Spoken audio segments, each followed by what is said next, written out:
Hello there.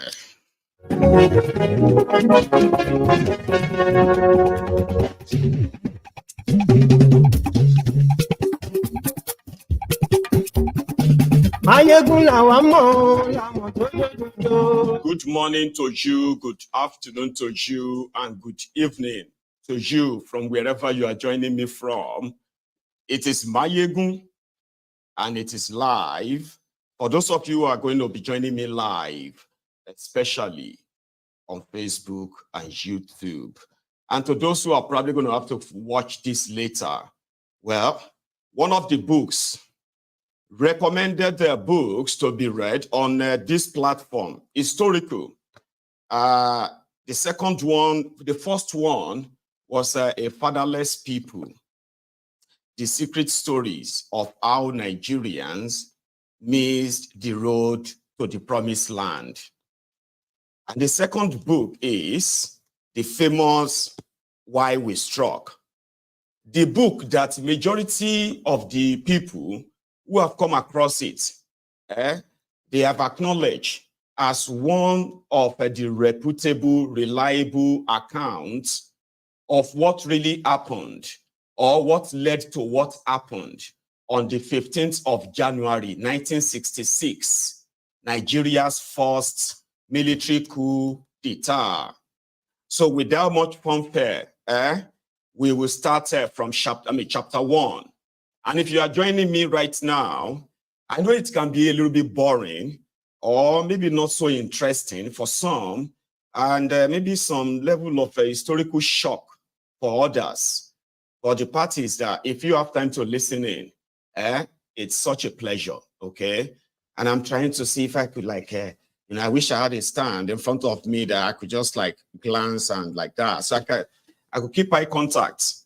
I don't think that really matters. So I do suggest, right, if you are really somebody who is busy now, you can listen to this like a podcast, like audio podcast, where you don't really have to sit and watch.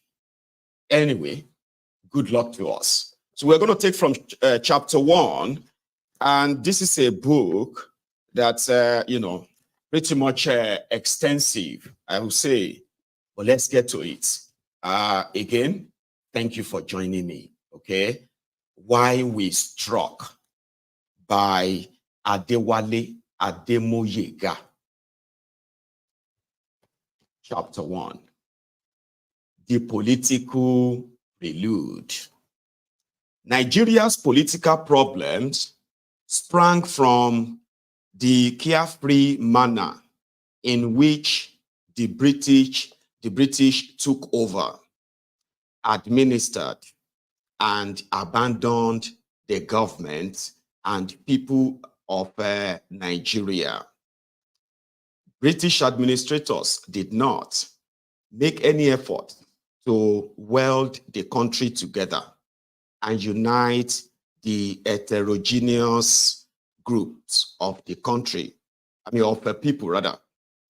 This does not imply that British administrators did nothing good in Nigeria.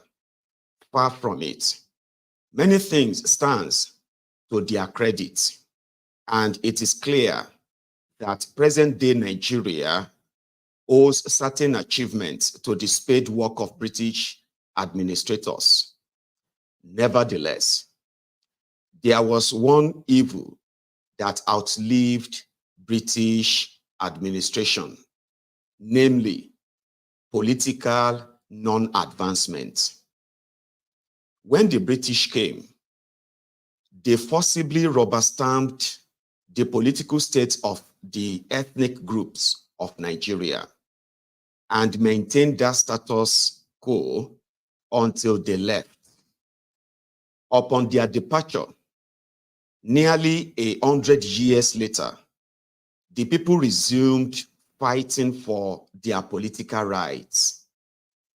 When the British came to Nigeria as an imperial nation to take over the rulership of the country from 1861, with the cession of Lagos, They met the people of the South totally free, only observing and regulating their own monarchies and institutions. But in the North, the British met the Fulani in the process of establishing their rulership in most parts, except in the Kanuri area in the Northeast. The gradual but continued establishment of Fulani rulership over the former independent states, such as the Hausa, Birom, Anga, Nupe, Tivi, and the Yoruba of Ilorin, started in 1804 in Gobir, Sokoto, with the rebellion of Usman Dan Fodio.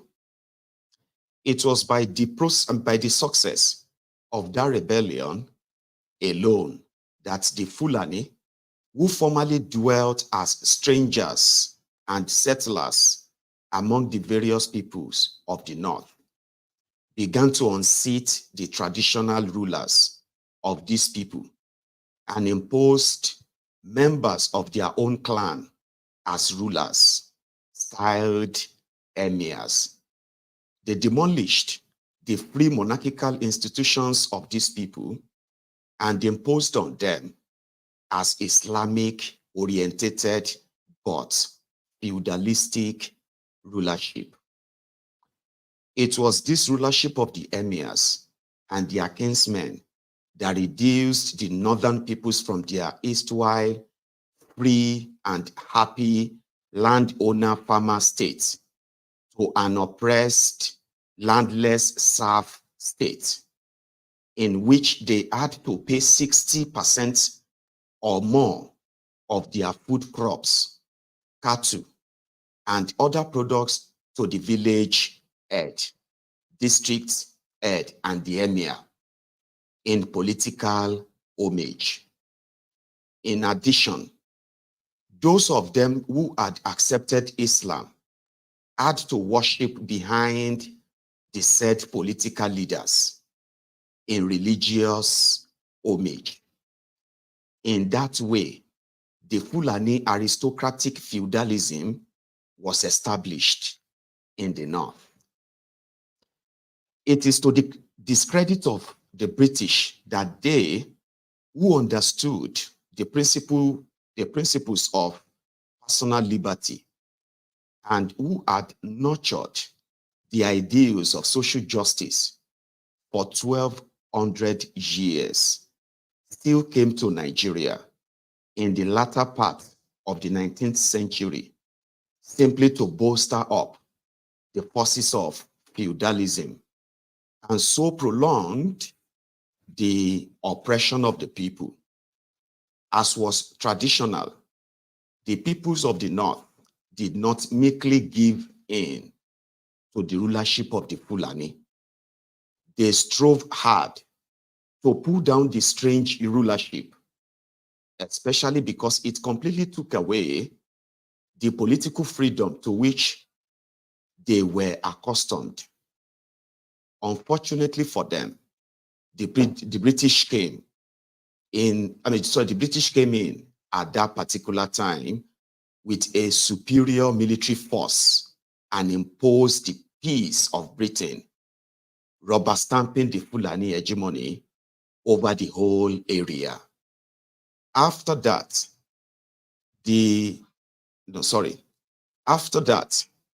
every effort by the people to be free was regarded as a rebellion against British rulership and was forcibly suppressed. From this, we can easily understand why there was a fundamental difference between the political aspirations of the leaders of the North and South. In the South, political leadership sprang from the people, that is, from the grassroots. These people had been the custodian of their own civic rights before the British came. It was easy and natural for women, for common people to be active again. When political agitation for national freedom became a popular preoccupation of Nigerians in the 1940s. In the North, however, the ruling class, made up of the sons and kinsmen of the emirs, took over the political leadership of the people. Unfortunately, they represented their own class interests rather than the popular will of the masses. This happened because the British governed Nigerians indirectly through their traditional rulers. In the South, they governed through the Obas, Obis, and Amayanabos, who were relatively powerless amongst their people. In the North, they governed through the emirs, whose sons and kinsmen were the chiefs and native authority officials, who lorded it over the people. These emerged as the aristocratic political leaders of the 1940s. As a result, the true leaders of the masses were hamstrung and held down. So British concept of tripartition. So from the outset, the British governed the North as a monolithic unit, merging the separate kingdoms of Borno with the Fulani Emirates. They also governed the South as a unit until the Richard's Constitution of 1946, which split the South into two, establishing a country with three large regions. From these, three centers of power were established: Kaduna in the north, Ibadan in the west, and Enugu in the east.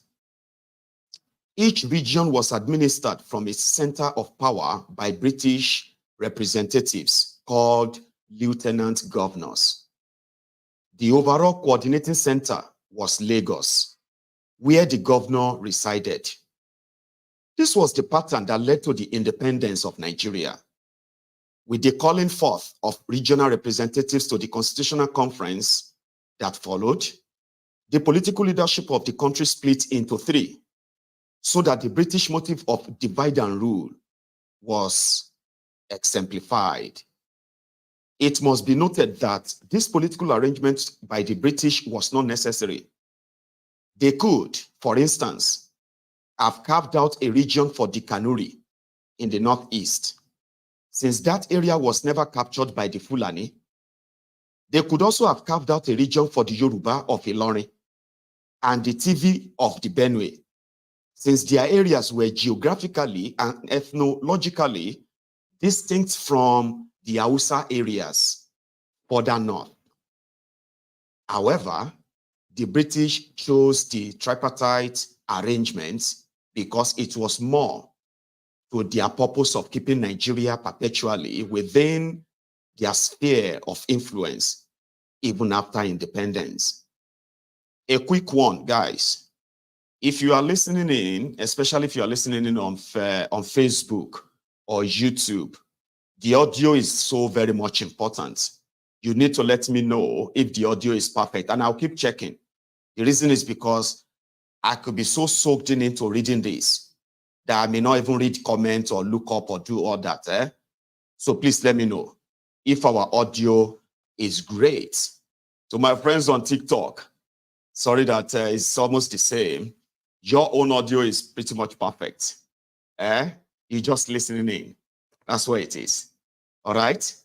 Thank you. Now let's proceed. And also another question. Is the reading and the rhythm of the reading manageable for you? Not too fast, not too slow, or what have you, and clear? Also, let me know that too. Thank you. And as you are joining, just remember to share the broadcast. A lot of people have heard about this book. A lot of stories have been made up about the first coup in Nigeria. the Igbos have been blamed for the coup. And a lot of you grew up believing that Igbos planned the first coup, and that was what led to the Cold War, that the Nigerian system is foisting on them. So indeed, it has to be clear. It has to be kind of understandable. And I'm going to need your help doing that. You see, I've not got my headphones on. So I want to believe that if you say it is perfect, then we can proceed. Thank you. Here we go.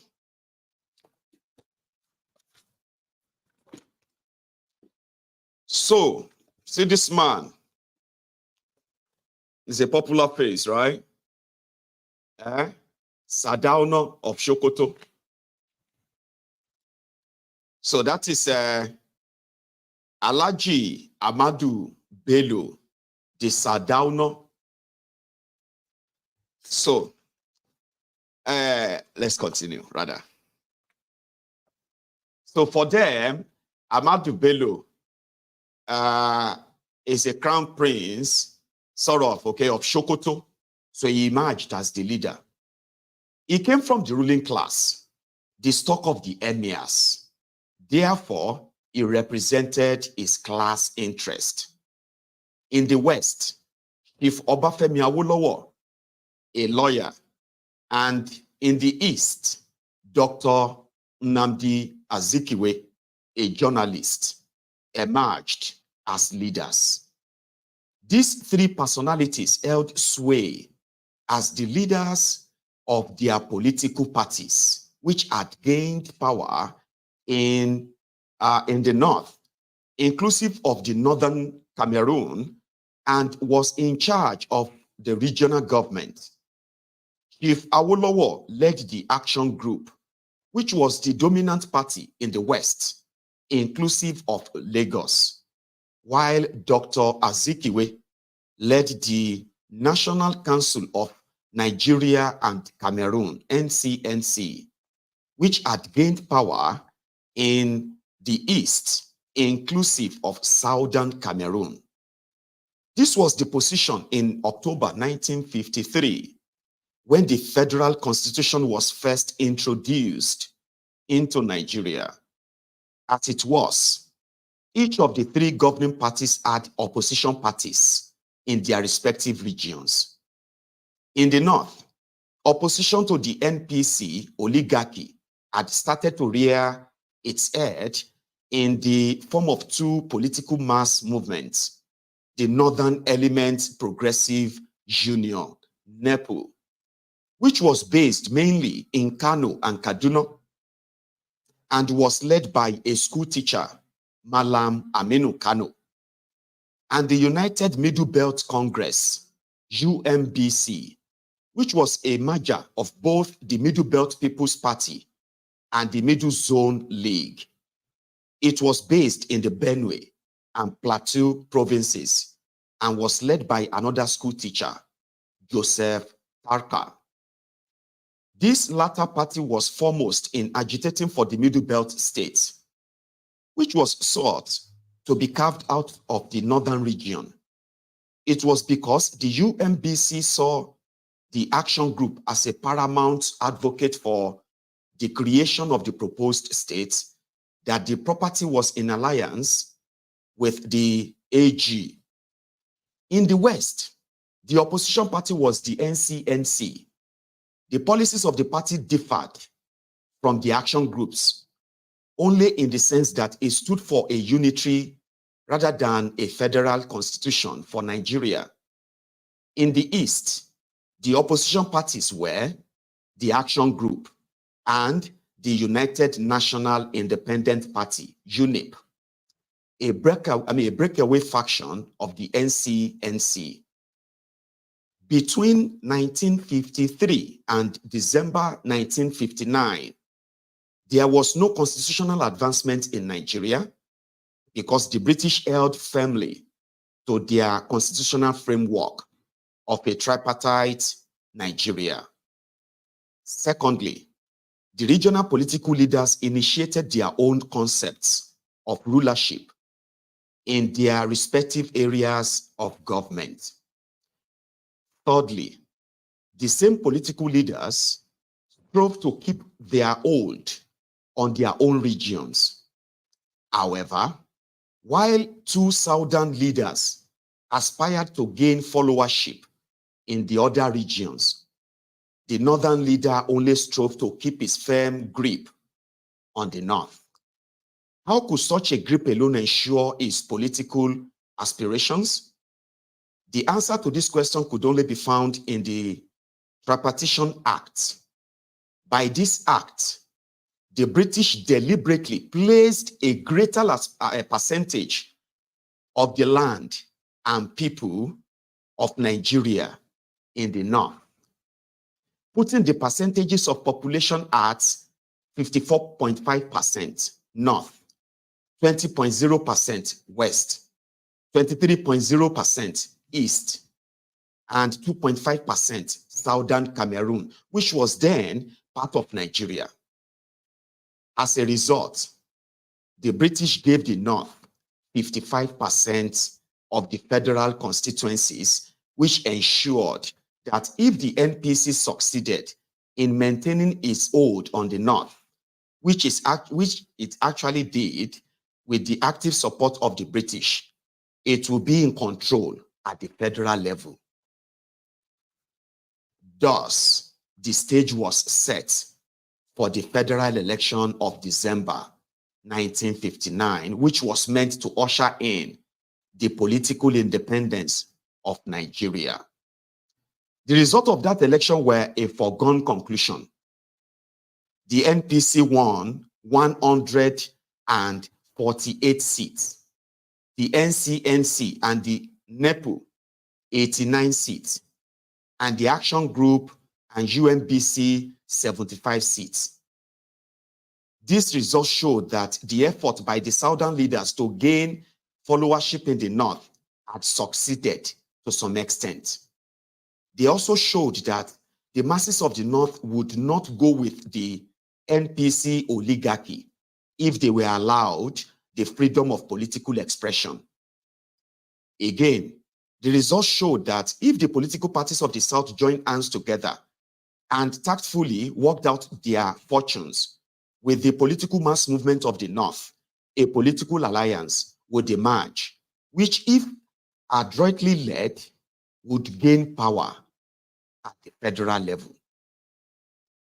Although Shifawolowo had agreed to make the NCNC the senior partner in an alliance of the southern parties, Dr. Azikiwe did not seize the golden opportunity to install at the federal level a government of progressive forces of the South and North.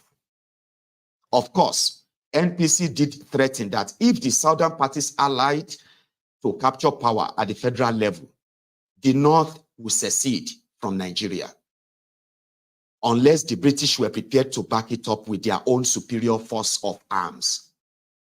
Did you hear that? Good.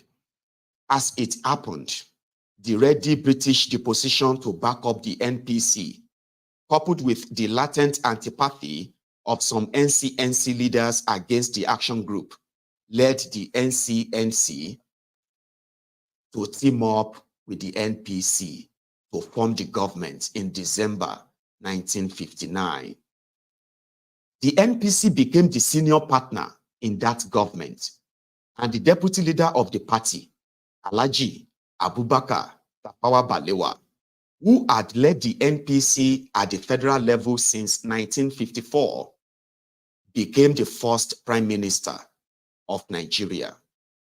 The NPC shared the ministerial appointments with the NCNC, which selfishly abandoned its northern ally, the NEPU, so that the latter took no part in the running of the federal government.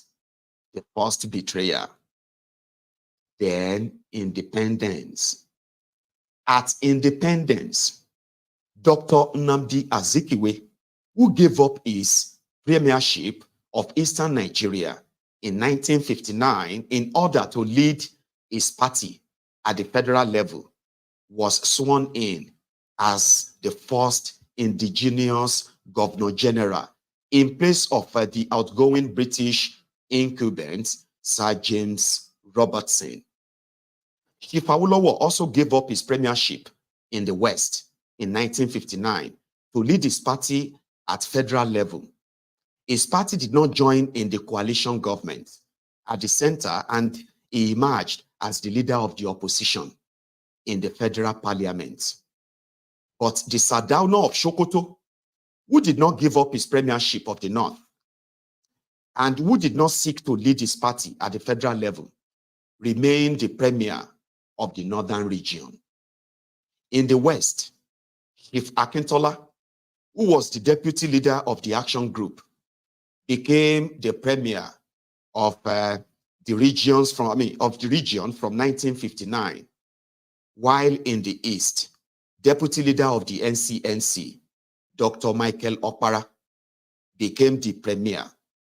And so, when the independence of Nigeria was ushered in on October 1st, 1960, it seemed as if the political arrangements in Nigeria had been fairly and equitably settled. Actually, a time bomb had been buried deep into the foundation of the political edifice. So, with the passing of time, the bomb was bound to blow up the whole edifice unless it was diffused by a cautious operation of the delicate tripartition upon which the edifice was laid. While it seemed as if each of the political leaders wanted the edifice to remain intact, it could be seen that the parties in the South had hoped that the edifice would be preserved by their own progress in gathering more followership in the North. But the NPC held the opposite view, that the edifice would be preserved only if it kept the North permanently in its hands, while it sought to control the South through allies or agents. The first few weeks of independence witnessed an apparent calm in the political atmosphere of the country, which seemed to augur well for the peaceful development of the nation, provided that those who made the laws of the land were prepared to abide by the terms of their own laws. There was reason to be optimistic that all would be well with Nigeria. At any time in the affairs of men, it is not the law that enforces itself, it is the people. If the rule of law was to prevail, the rulers of the people must be prepared at all times to live above board. They themselves have to be scrupulous in observing the law, which is the very basis for the continuity of the society. The constitution which ushered in Nigeria independence had provided for a ruling government and alternative government in opposition. The government was to rule according to the law, while the opposition was to check the excesses of the government. The responsibility devolved on both sides to observe the law of the game for the sake of fair play and acceptability by both parties, or both sides. The first test of the sincerity of the NPC-controlled federal government came in March 1961, when the figures of the newly conducted census started to trickle out. The figures revealed that the South had a higher population than the North.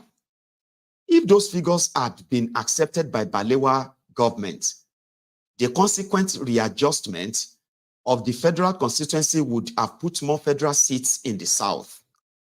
It would therefore have become possible for either of the parties in the South to emerge as a senior partner in any future coalition government, which could embrace even the NPC. But the NPC fumed at such a possibility, and the Balewa government proceeded to reject the census figures completely. It went further to schedule a recount for 1963. Thus, it was being made clear that the ruling NPC would not take kindly any erosion of its power, no matter how legitimate the erosion might be. Also, by March 1961, the Balewa government had passed into a law, a banking act, which was meant to strike at the basis of existence of the National Bank of Nigeria and similar banking institutions. If the law were to take effect, it would immediately destroy the National Bank of Nigeria, as well as the finances of the Western Nigerian government, which at that time was controlled by the Action Group, the party that was in opposition in the federal parliament. But the aggrieved parties, the owners of the National Bank of Nigeria, went to court. Fortunately for them, the federal court presided over by Justice Dadi Onyama ruled against the federal government and declared the law null and void. The National Bank was saved, and with it, all indigenous banking institutions in Nigeria. But the judiciary that gave the ruling against the Balewa government started to be intimidated or undermined, so that within the following 3 years, it had ceased to be a force that could stand for the rights of the people in the face of an obvious government high-handedness and tyranny. Opposition. Obafemi Awolowo, right? The ultimate question, I'm going to need a little break. I need a tea break. I forgot my tea cup out there. So I'm going to go for a tea break, okay? So we're going to continue in a moment, all right? Don't go anywhere. At least don't go anywhere yet. Let me give you something that can keep you like giggly a bit, right? I will be back in a minute.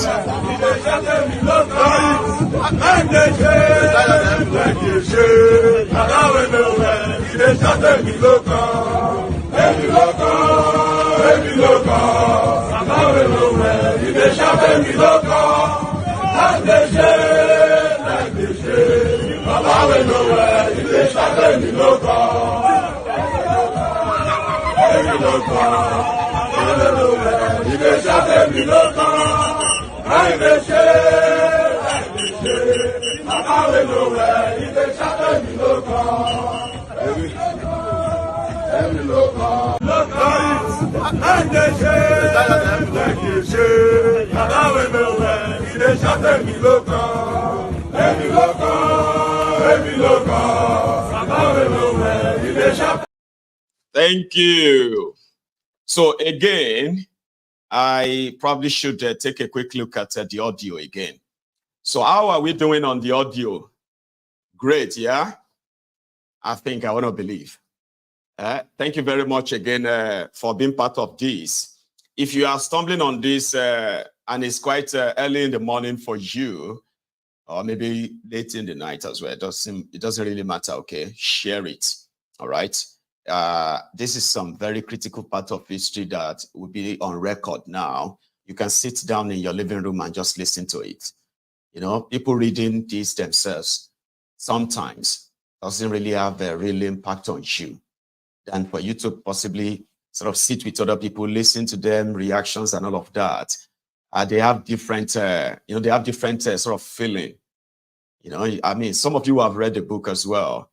Probably you are seated there right now, and some of the stuffs you read then are beginning to come back as well, like kind of refreshed. It's all good if you ask me. Okay, so thank you so much. Let's go to the opposition. Obafemi Awolowo. The ultimate question that decided the political continuity of Nigeria under the NPC leadership was whether the Balewa government would continue to tolerate an opposition in the federal parliament or try to discredit and destroy that opposition in order to hold an undisputed sway over the entire nation? The answer to this question hinged on his attitude towards the Action Group, which constituted the main opposition party in the Federal House of Assembly, or whose leader, Chief Awolowo, was recognized as the leader of opposition in the parliament. According to the law of the land, it was mandatory for government to always allow the opposition to have its say. This is universally accepted as the guiding light in any democracy. On the other hand, the opposition was supposed to give constructive and not destructive criticism of the system. Nigeria has always been proclaimed a democratic country. If the light should be dimmed or extinguished at any time in any democracy, the system could at once be seen to be heading for the rocks, as was the case in Nigeria. Within the first few months of independence, the federal government had shown itself unwilling to have or live with the opposition. Perhaps there was something African in that disposition. The original African democracy did not institutionalize opposition. Whenever an issue arose, there could be specific opposition to that issue. When the issue had been resolved, the specific opposition would fizzle out and life would return to normal. Whenever another issue arose, a new specific opposition, perhaps involving new personalities, would arise, and so on. However, in a modern democracy, particularly the British style, the ruling government is elected for a specified number of years. After the elections, the opposition does not have to fizzle out and disappear. Rather, it is institutionalized, and it sees itself as an alternative government and a possible successor to the ruling government. Since Nigeria essayed to run a democracy on the British model, the ruling government needed not have seen the constitutional opposition as a confrontational group. But because it saw the opposition in that light, it made deliberate and determined effort to stifle and wipe out the opposition. As a result, it became obvious to an independent observer that Nigeria was heading for the rocks. Although the NPC needed an agent in the West and also in the East to strengthen its hold on the nation, much depends on the type of agent that it got and the relative political powers of such agents. In the West, the NPC found such an agent in Chief Akintola, who was both the premier of Western Nigeria and the deputy leader of the Action Group. Unlike Chief Awolowo, who really favored a radical solution to the problems of Nigeria and supported the creation of more states in the Federation, Chief Akintola favored the conservative approach and was more concerned with sharing the spoils of office with the NPC government at the center. In effect, if Akintola had his way, he would have made the Action Group to ally with the NPC, take whatever share of the federal patronage he was given, and leave the suffering masses of the of the North and the people of the South to their own fate. If Awolowo would not accept that line of action, he believed in fighting for those principles and rights that he held dear. Hence, there was a crisis in the Action Group. Matters came to a head in May 1962 when the Action Group executive found Akintola guilty of maladministration and anti-party activities. he was asked to resign both his appointment as the deputy leader of the party and his premiership. He recalcitrated. As a follow-up, a majority of the action group members of the Western House of Assembly petitioned the governor of the region, Oba Adesoji Aderemi, the Ooni of Ife, to remove Chief Akintola from the premiership of the region and replace him with Chief Adegbenro, who was a more stable and loyal member of the party. This, of course, was possible under the parliamentary system of government those days, when parliamentarians held both legislative and executive powers and could, by a simple majority, vote any incumbent out of office. In effect, Chief Awolowo was stage managing the Western Nigerian government from without. This was not in the best interest of that government. There was no doubt that the differences between himself and his deputy, Chief Akintola, were political. If he had suffered the latter to remain in the government until the next regional election, already slated for 1965, the whole crisis would most probably have been avoided. Of course, Chief Awolowo might have feared that the apparent disloyalty of his deputy would cost his party the loss of the pending federal elections of 1964. If so, his hard line of approach certainly did not reverse that loss. Rather, it made matters worse. The governor acted on the petition and removed Chief Akintola from office, appointing Chief Adegbenro in his place. But the former refused to quit the office and took the matter to court. In turn, he claimed to have dismissed the governor from office. However, the newly appointed Premier, Chief Adegbenro, summoned the House of Assembly for a vote of confidence in his new government. As soon as the matter came up for discussion in the House, the few supporters of Akintola started an uproar which disturbed the proceedings. One of them broke the mace, the symbol of authority of the House. Acting on the orders of the Prime Minister, Sir Abubakar, the police immediately entered the House and dispersed the members with tear gas. No votes were taken. Within a moment of dispersing of the House, Sir Abubakar had stepped fully into the crisis. He summoned Parliament, which declared a state of emergency throughout Nigeria and went further to suspend the legitimate government of Western Nigeria, replacing newly appointed Premier with an administrator, Dr. Moses Majekodunmi. Until his appointment, Dr. Majekodunmi was a minister in Sir Abubakar's government. He was also the personal physician and friend of the Prime Minister. Troops of the Nigerian army were mobilized to maintain law and order in the region. The federal government proceeded at once to deal with Chief Awolowo and his closest followers, not only in the Western region, but also in the East and the North. These men were ordered to be restricted to places far away from their political bases. Action Group Party functionaries were scattered, and many were detained. Every effort was made to destroy both the image and the credibility of Awolowo as a leader and of the Action Group as a political party.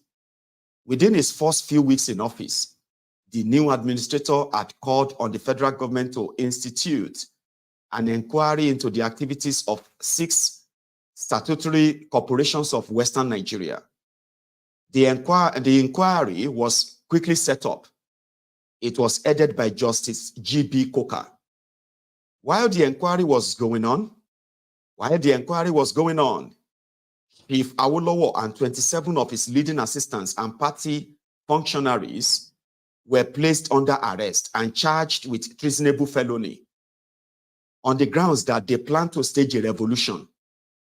By November 1962, the trials had begun before Mr. Justice Sowemimo and it continued into mid-1963.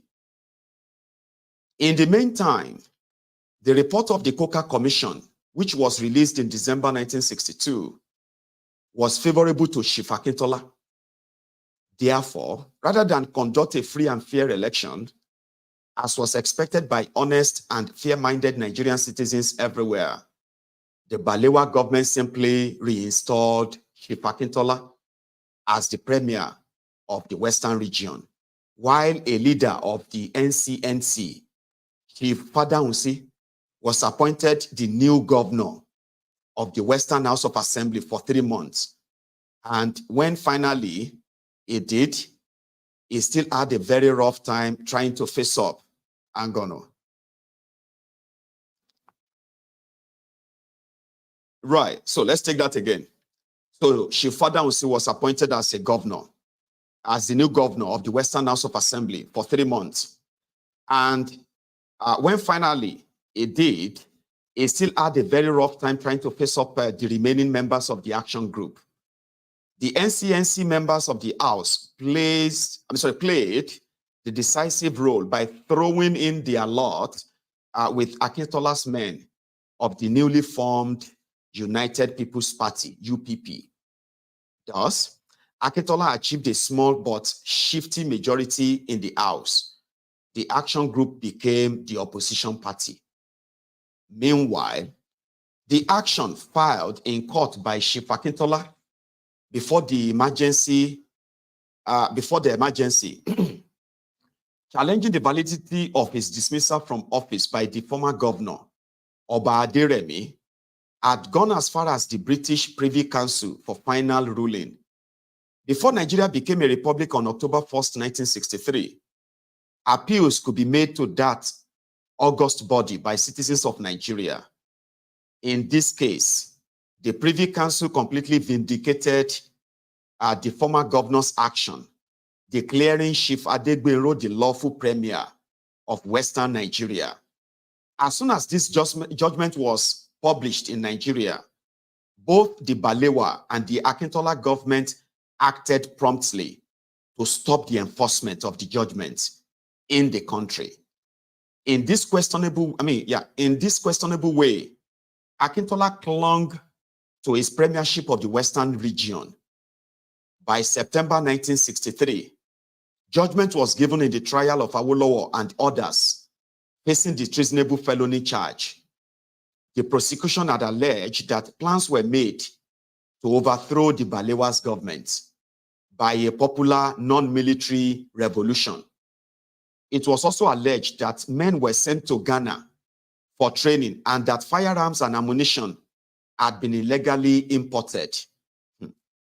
In his judgment, the trial judge, Mr. Justice Showemimo, did not declare that the prosecution had proved his case beyond all reasonable doubt.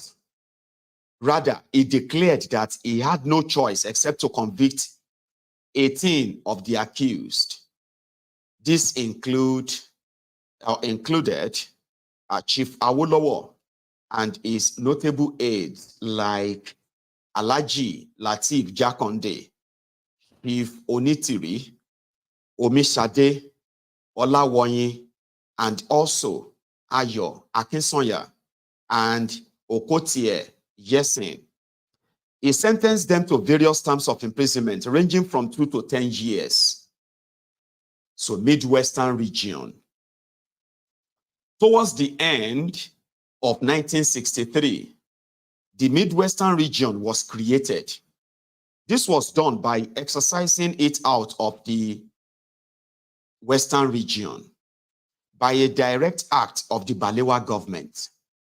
It was true that that area contained all the minority group of the region, and it was generally accepted by progressive Nigerians that there was need to break down the 3 giant regions into smaller regions to make for more stability in the country.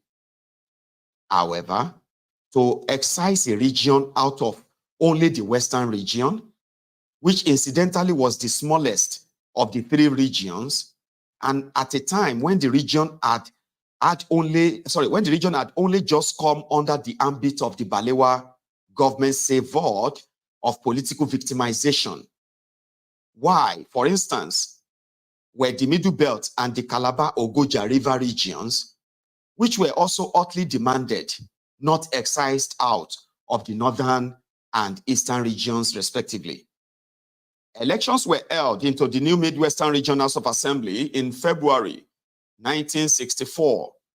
The NCNC, which had profited as much as the NPC from the Action Group crisis, rose gallantly to the occasion.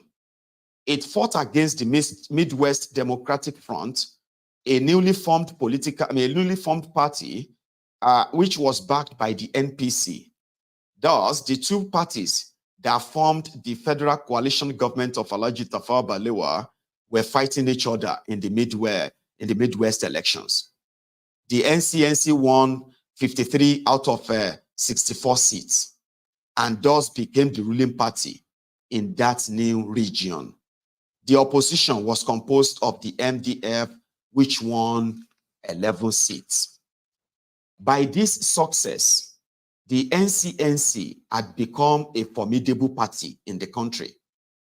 It was now controlling two regions, the East and the Midwest. It was also sharing power with the Akintola government in the West and was part of the Balewa government at the center. Therefore, it had cause to be confident of winning the next federal elections, slated for that same year. The population recount of 1963 was forecast to give no less than 50% of the population to the South. This made the NCNC more confident than before. On top of all this, the political situation in the North was becoming worse for the Sardauna government. Soon after independence, the Tifi of Benue province, who were the backbone of the UMBC, became more articulate in demanding for their political rights, which were denied them by the Sardauna government. Agitation and rioting became the order of the day. Rather than make concessions to them, the Sardauna simply used force to suppress them the more. Early in 1963, when moves were made to create the Midwest region, the TP accordingly intensified their political war against the northern government. But the same MPC government, which gladly excised the Midwest out of the West, did not deem it fit to attend to the agitation of the TIFs, the TIF people, for their own region. Instead, having failed to subjugate them by the use of anti-riot police, the Sardauna started sending troops of the Nigerian army to quell the agitation in February 1964. This double standard showed clearly to independent observers, such as the soldiers of the Nigerian army, that the government of Sardauna and Balewa of NPC did not intend to govern Nigeria peacefully and progressively, but sought to cut down their political opponents. The NCNC had expected to profit immensely from the northern situation, where the popularity of the Sardauna was waning, and thus have the bet of both worlds by sharing government of the center with the NPC and seeking at the same time to be its greatest opponent and supplanter. But it was soon disillusioned. First, the Balewa government manipulated the census figures and announced a 55% population figure for the North, thus ensuring that the NPC perpetuated its power at the center. The NCNC became furious and dissented. It rejected the figures and suggested the recount. The Balewa government insisted that any objection to the figures should be pursued at the high courts of the Federation. In this way, Balewa silenced much of the opposition, although the controversy continued. Secondly, a majority of the western wing of the NCNC merged themselves with the UPP in the Western House of Assembly to form a new political party called the Nigerian National Democratic Party, NNDP. This party, like the UPP, took a conservative stance on national issues and sought to share the national cake with the NPC. Interesting, yeah? So we are now going on to the 1964 election. Having lost their western wing, the NCNC now sought new political friends in the action group, and the coalition was joined by the UMBC and NEPU to form the United Progressive Grand Alliance, UPGA, in preparation for the 1964 federal election. In response, the NPC with the NNDP and the MDF formed the Nigeria National Alliance, NNA, and thus the stage seemed set for a well-contested elections at the federal level. As the elections approached, the NPC government of the North did not hesitate to frustrate the UPGA candidates in the North, so that many of them could not file in their nomination papers. Hence, before the election, 67 NPC candidates had been declared elected unopposed. That did not go down well with the UPGA leadership, who called for an immediate postponement of the elections. But the Balewa government rejected the idea of postponement. Thereupon, the UPGA led by Dr. Okpara, the premier of Eastern Region, called for a mass boycott of the election by his supporters. Again, Balewa government ordered the election to go ahead in spite of the boycott. The election of December 1964 turned out to be a farce. It was completely boycotted in the Eastern Region, where the NCNC government used its power to ensure that no election was held.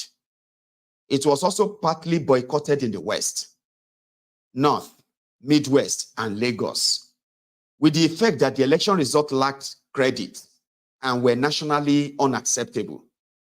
However, while UPGA rejected them, the MPC and its allies of the NNA, which single-handedly carried out the elections, accepted them. There followed a national political stalemate. No doubt, UPGA leaders deserved blame for unilaterally boycotting the election, thus denying their supporters their electoral rights.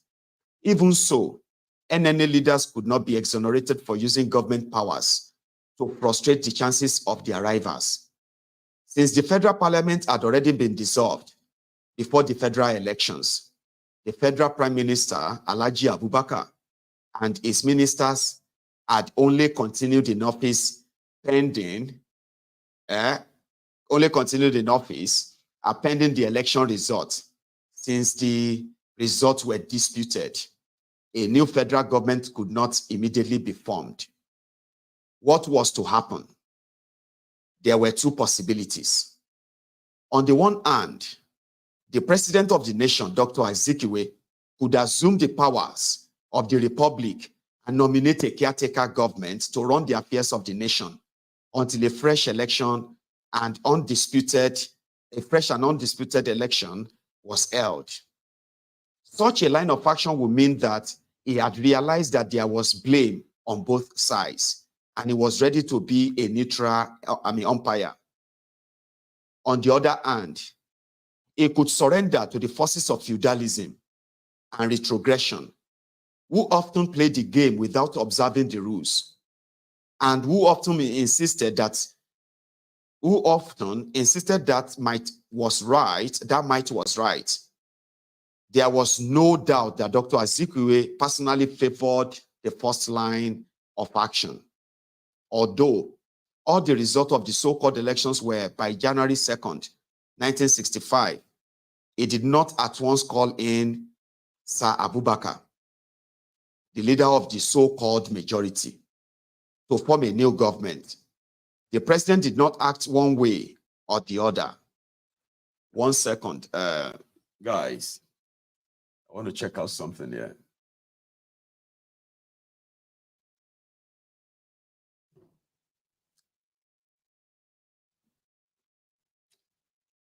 All right. Pardon me for that, okay? I've got a restricted broadcast there, so I want to get it off my screen. It's pretty much like a distraction. So let's just take it off. Anyway, thank you so much right there. I hope you are following, because I know the number of the interested listeners is growing, okay, which is great. Please, as you are joining, continue to share it. Share it, invite your friends, just share it to them and let them possibly watch this, okay? And take a moment as well to also subscribe onto the channel, right? Thank you. Let's continue. As for Azikiwe, he kept on deliberating on the issue and making various consultations for 2 days. There was no doubt that he saw the crisis coming. He knew that the OPGA had decided to boycott the election and that the NNA was determined to carry on with it. He had sufficient time to have made his executive consultations concerning the constitutional step he should take. Unfortunately, Dr. Azikiwe hesitated in the moment of action. He faltered on his own choosing line and then turned completely round. On January 4, 1965, he called in Sir Abubakar to form a new government. When the new government emerged, it was an embodiment of concessions and compromise. Had the problem of the nation been solved? Certainly not. The real causes of the crisis had been swept under the carpet. The yearnings of the masses of Nigeria for an honest and able leadership was totally ignored, as it happens in all ages. When the older generation refuses to solve the problems of the nation, the younger generation takes it upon itself to solve these problems. The case of Nigeria was no different. The year 1965 witnessed the worsening of the political situation in Nigeria. The TV war against the oppressive Sardauna government warmed up and showed no sign of abating. It carried on until the coup of January 15, 1966.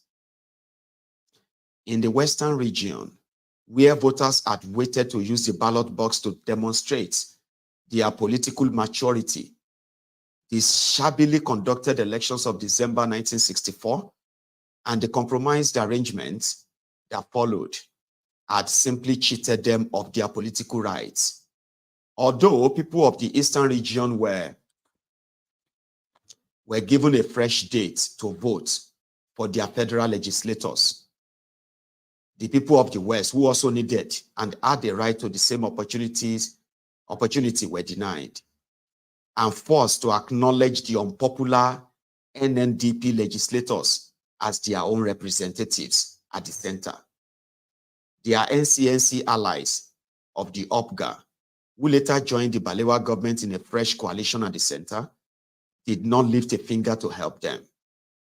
Therefore, the masses of the West could do nothing but wait patiently for the regional election scheduled for October 1965. There was no doubt that the 1965 was a year of political gloom throughout Nigeria. Generally, the people had been disillusioned and disaffected with the Balewa government and rulership of the Balewa Akintola Sardauna clique of the NNA. Economic, social, educational, and political problems were not solved. Corruption was rife and nepotism was the order of the day. The safety valves of the nation were reposed in such institutions as the courts, the Census Commission, the Electoral Commission, the police, and finally the armed forces. but the sanctity of those institutions was being politically assailed, assaulted, and dragged in the mud, so that they were fast losing their credibility. It became obvious that the national leadership was nearing its collapse and that the ship of the nation was heading for the rocks. Still, it was drummed into people's ears that by the federal government's radio, television, and newspaper that certain NPC leaders had said that the NPC will rule Nigeria for the next 25 years. No doubt, the wishes and feelings of the electorate were not taken into consideration. Does that ring bells? Remember when PDP said they will rule Nigeria for 50 years? APC is now saying that they will rule Nigeria for the next 50 years, and they will rule Nigeria for the next 100 years if they want, and there's nothing anybody can do about it. So it's not new that politicians always arrogate, or a group of criminals called political parties arrogate such power to themselves, and they believe they can actually rule people without their consent peacefully. That's impossible, right? Let's continue. So the October 1965 election into the Western House of Assembly was to decide once and for all whether the people of the West endorsed all that Sir Abubakar had done for them since 1962, and whether they accepted the rulership of Akintola. The people were loud and clear in rejecting Akintola, and the UNDP at the polls. However, the Akintola government did not publicly interfere with the result of the election. In very many cases, action group candidates who held certificates that they were duly elected in their constituencies later heard their names mentioned as defeated candidates through the governmental news media. Thereupon, the people of Western region did not appeal to the deaf gods typified by the regional governor. The law court and the police, they simply recalled the days of their ancestors when unpopular rulers were removed by concerted efforts of the people. I love that. I love that. Hey, I want to repeat that again. Sorry, I want you to kind of follow me, repeat that again. They said the people of Western region, after they have loudly rejected Abubakar, Tapabalewa, Akintola, and all of the political shenanigans in their region, when all the people they actually supported have been jailed on trumped-up charges, when they now voted, say, okay, we rejected you. You still change the result, announce other people as winners. They don't go court, or they don't call police. So they resorted into their ancestors' way of doing things. Baba, we need to resort back to the way our own ancestors used to do things. And how were they used to do their things? Unpopular leaders can never survive when the people say you are not our leader. I'm going to repeat that. Say, thereupon, the people of a Western region did not appeal to the deaf gods, typified by the regional governor, the law courts, and the police. They simply recalled the days of their ancestors when unpopular rulers were removed by the concerted efforts of the people. I love that. I want that. It could hardly be overstressed that Western Nigerians were highly sophisticated in politics. Yes, we are. Unfortunately, we ended up being, this kind of era, we ended up being succeeded, or that era got succeeded by criminals who now use that expertise just to feather their own nest, just for themselves and their families, right? Unfortunately, it is no longer to our own advantage. It is pretty much like a curse now. Our political sagacity, smartness, sophistry, sophistication, and all that nonsense, right? How far with that with us? So far with us. It could hardly be overstressed that the Western Nigerians were highly sophisticated in politics. Among them, democracy was not an imported political idea or practice. It had been the food with which they were nurtured. Yes. Yes, sir. Even from their mothers' wombs. That is right. By November 1965, the people had started to fight the unpopular Akintola government. They sang war songs and fought on the streets. They invented the wet here, meaning soak him up, a practice in which a political opponent and his house or property were sprayed with petrol and set ablaze. Somehow, in wet here, only the intended victims suffered. By December 1965, there had been a total breakdown of law and order in Western Nigeria. The lawlessness had gone beyond the control of the mobile anti-riot police, and the Akintola government was generally seen to be tottering to its collapse. The hoodlums took advantage of the situation and started molesting innocent citizens while they damaged and looted their property. This was the appropriate time for a state of emergency to be declared in the West and for a caretaker government to be set up, pending the conduct of a free and fair election. However, the Balewa government was more anxious to preserve Akintola as the premier of the region than to restore law and order. Therefore, Balewa announced that the situation in the West was normal and that everything was under control. It is not well known that nobody in human history has succeeded in deceiving all the people all the time. I love this book. I actually love this, and the way and manner the publisher seems to be, the way he writes there. I love it. You can deceive all the people sometimes. So you can deceive some people all the time. You can deceive all people sometimes, but you cannot deceive all the people all the times. No, you can't. That was chapter 1, ladies and gentlemen. So we've had a chapter 1, and tell me what you think. Tell me what you think in the comments right there, okay? About the first chapter we have currently covered. Because the next one, you know what is the next one? The military prelude. Camera or your pick. Shows you the military prelude. So this is going to be how the first coup. Now you know this. You are now familiar with the stories and the events that led to what now became the first coup in Nigeria.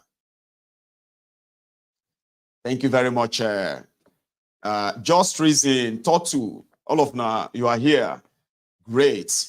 So our audio is still perfect. Somebody said our audio is still perfect. And I know you want me to continue. I will continue. Consider this my tea break,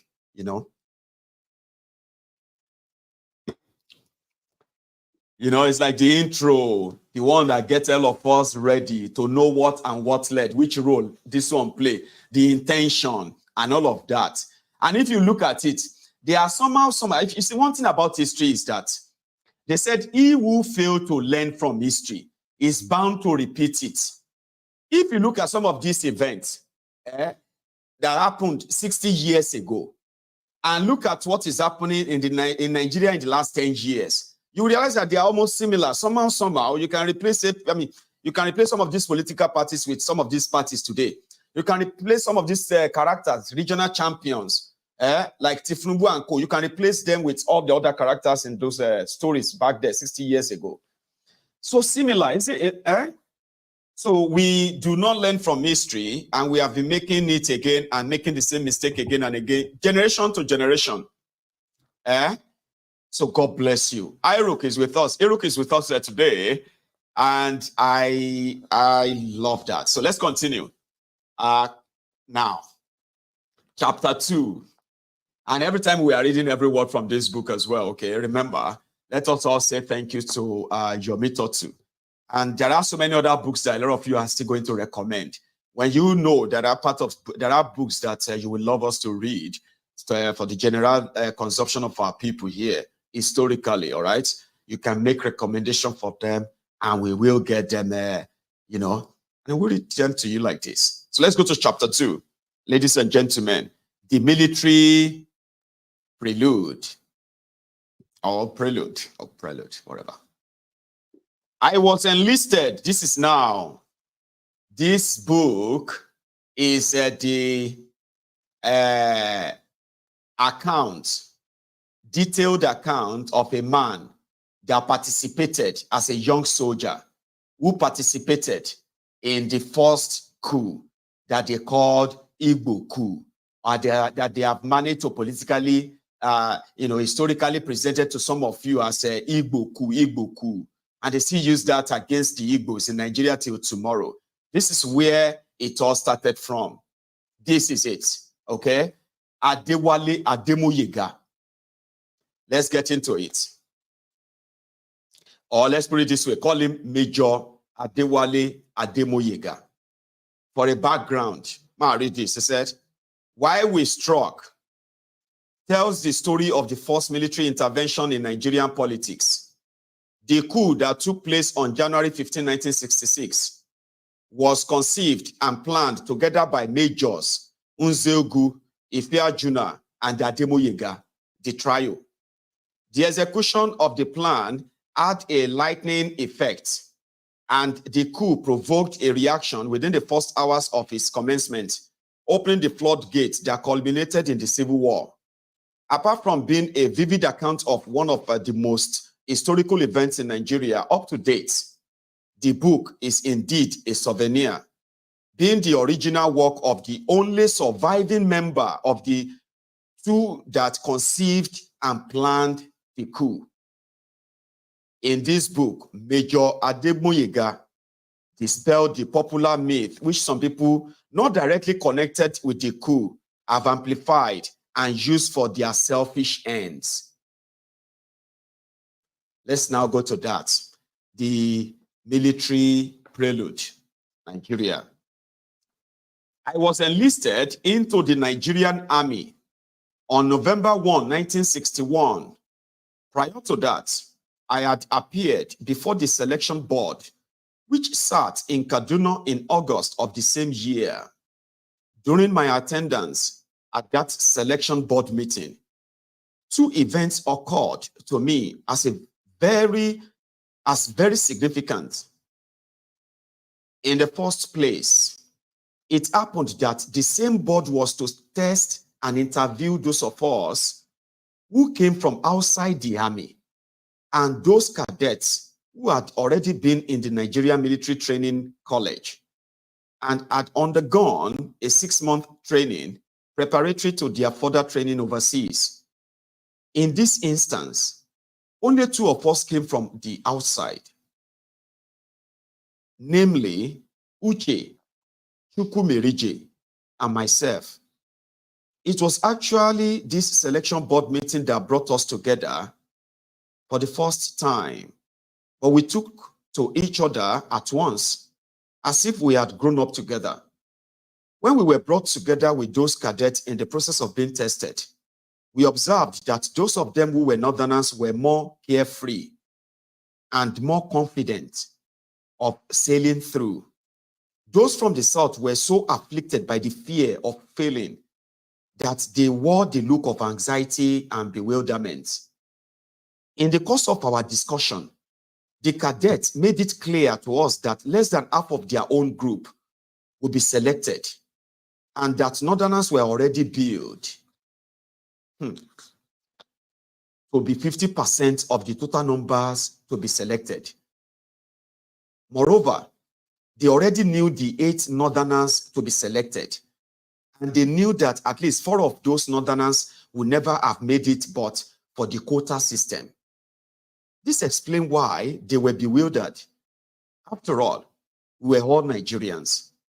There should be no cause for discrimination of any kind.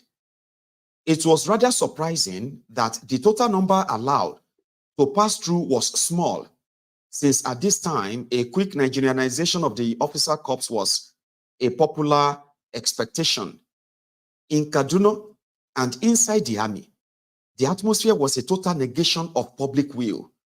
There was no doubt that the British were solidly behind the whole idea of slowing down the rate of Nigerianization of the officer corps.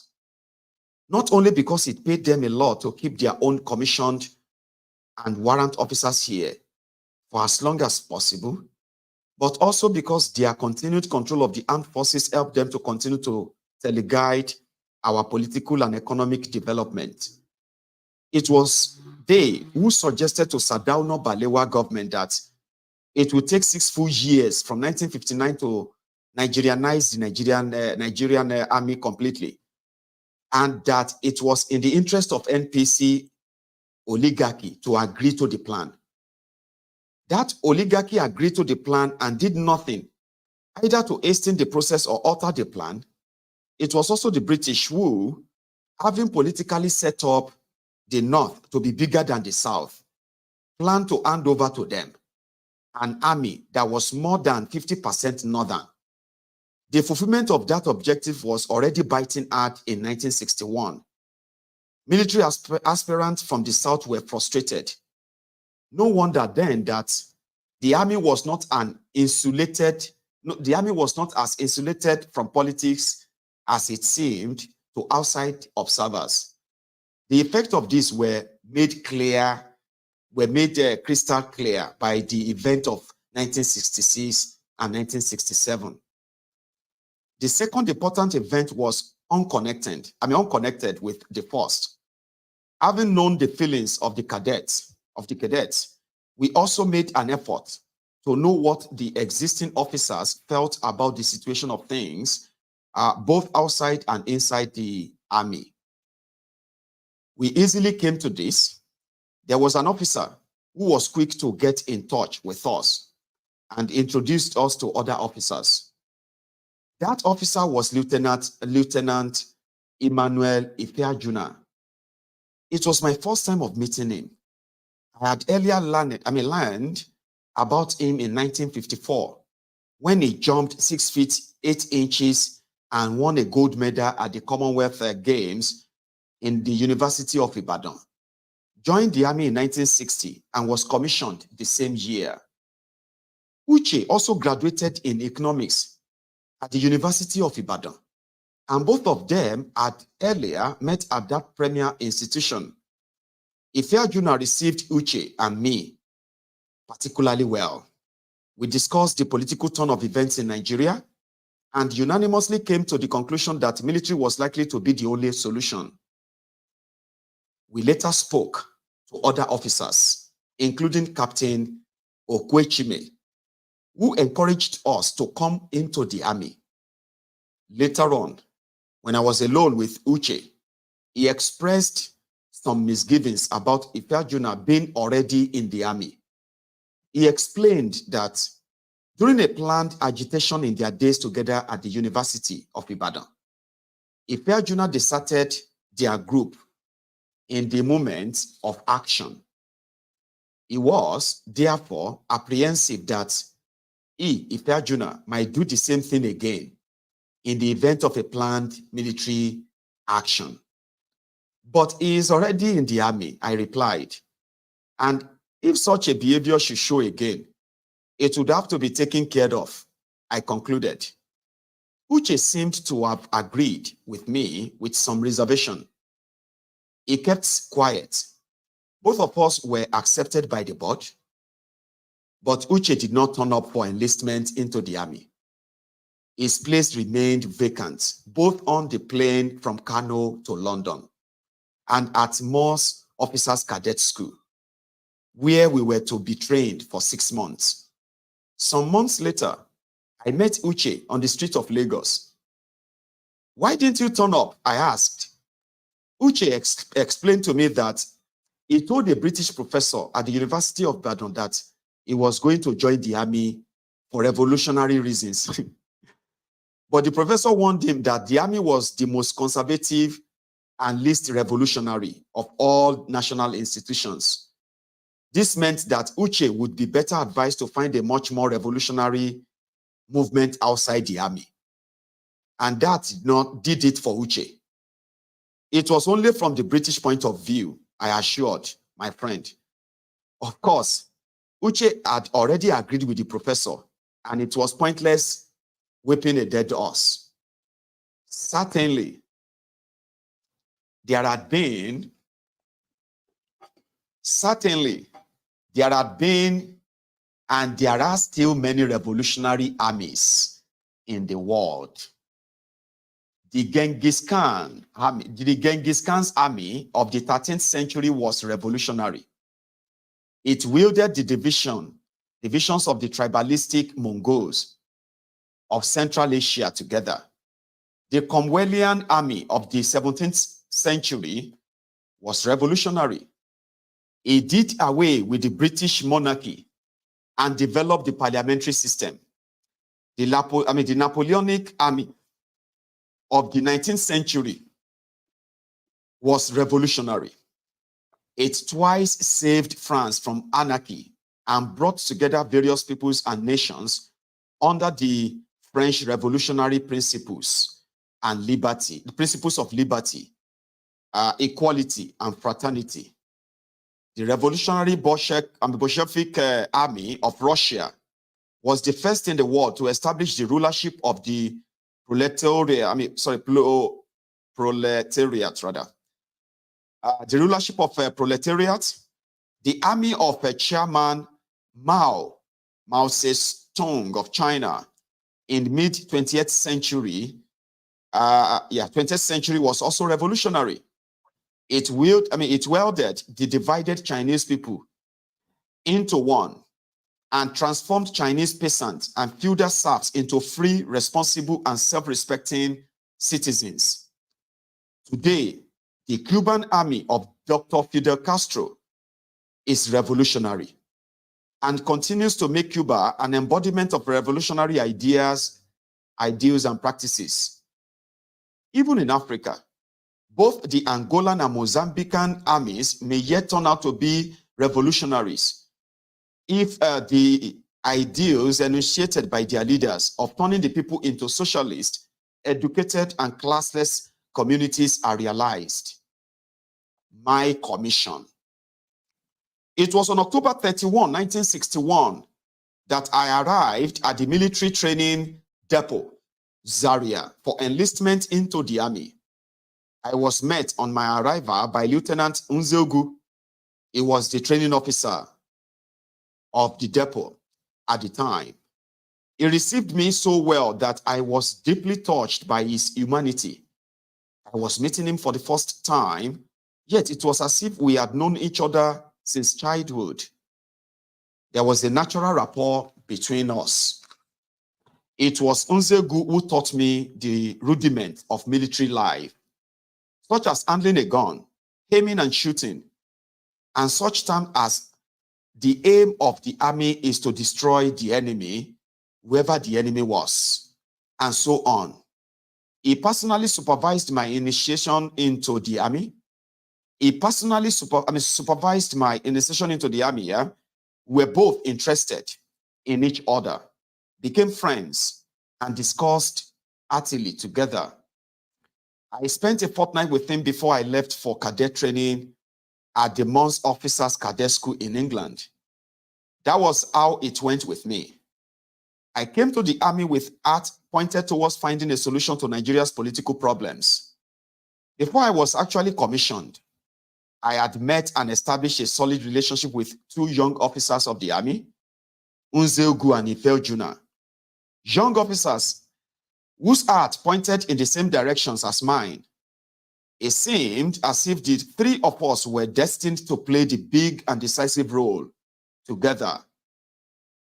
I was commissioned into the Nigerian Army in April 1962, and my first posting was to the 2nd Battalion of Queen's Own Nigerian Regiment, 2QONR, as the Nigerian Army was called in those days.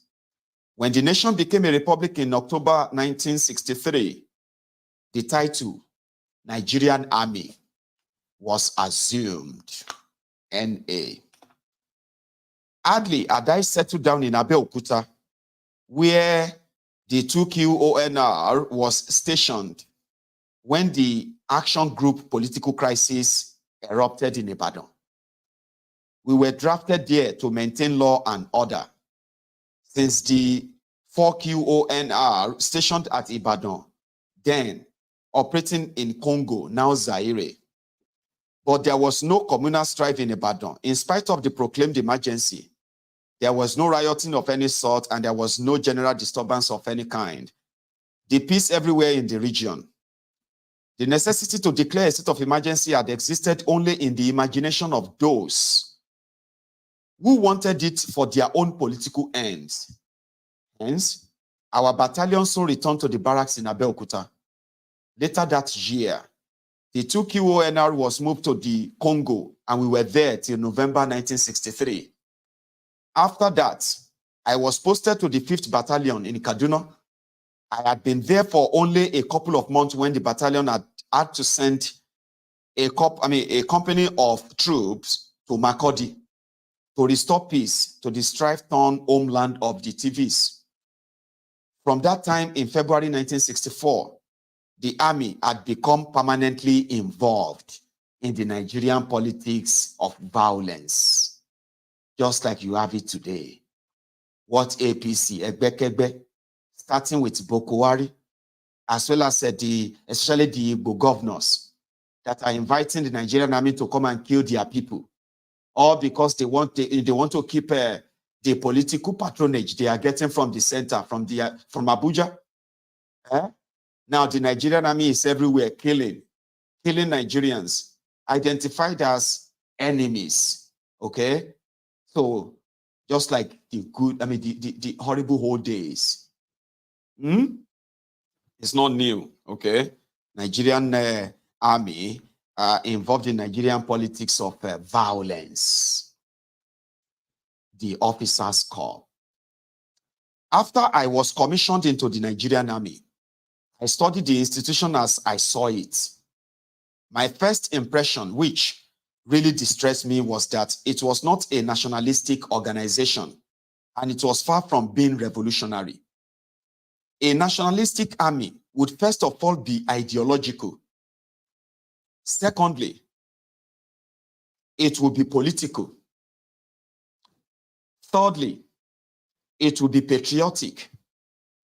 How could the Nigerian army be ideological when it was still more than half commanded by British commissioned and warrant officers, whose only purpose was a strict adherence to British norms and practices? The British army was a monarchical army. The Nigerian army was the same. Hence, the nomenclature, Queen's Own Nigerian Regiment. How could the Nigerian army be political when its progenitor, the British Army, had not intervened in British politics since 1660? That's some sort of rhetorical question there, okay? So,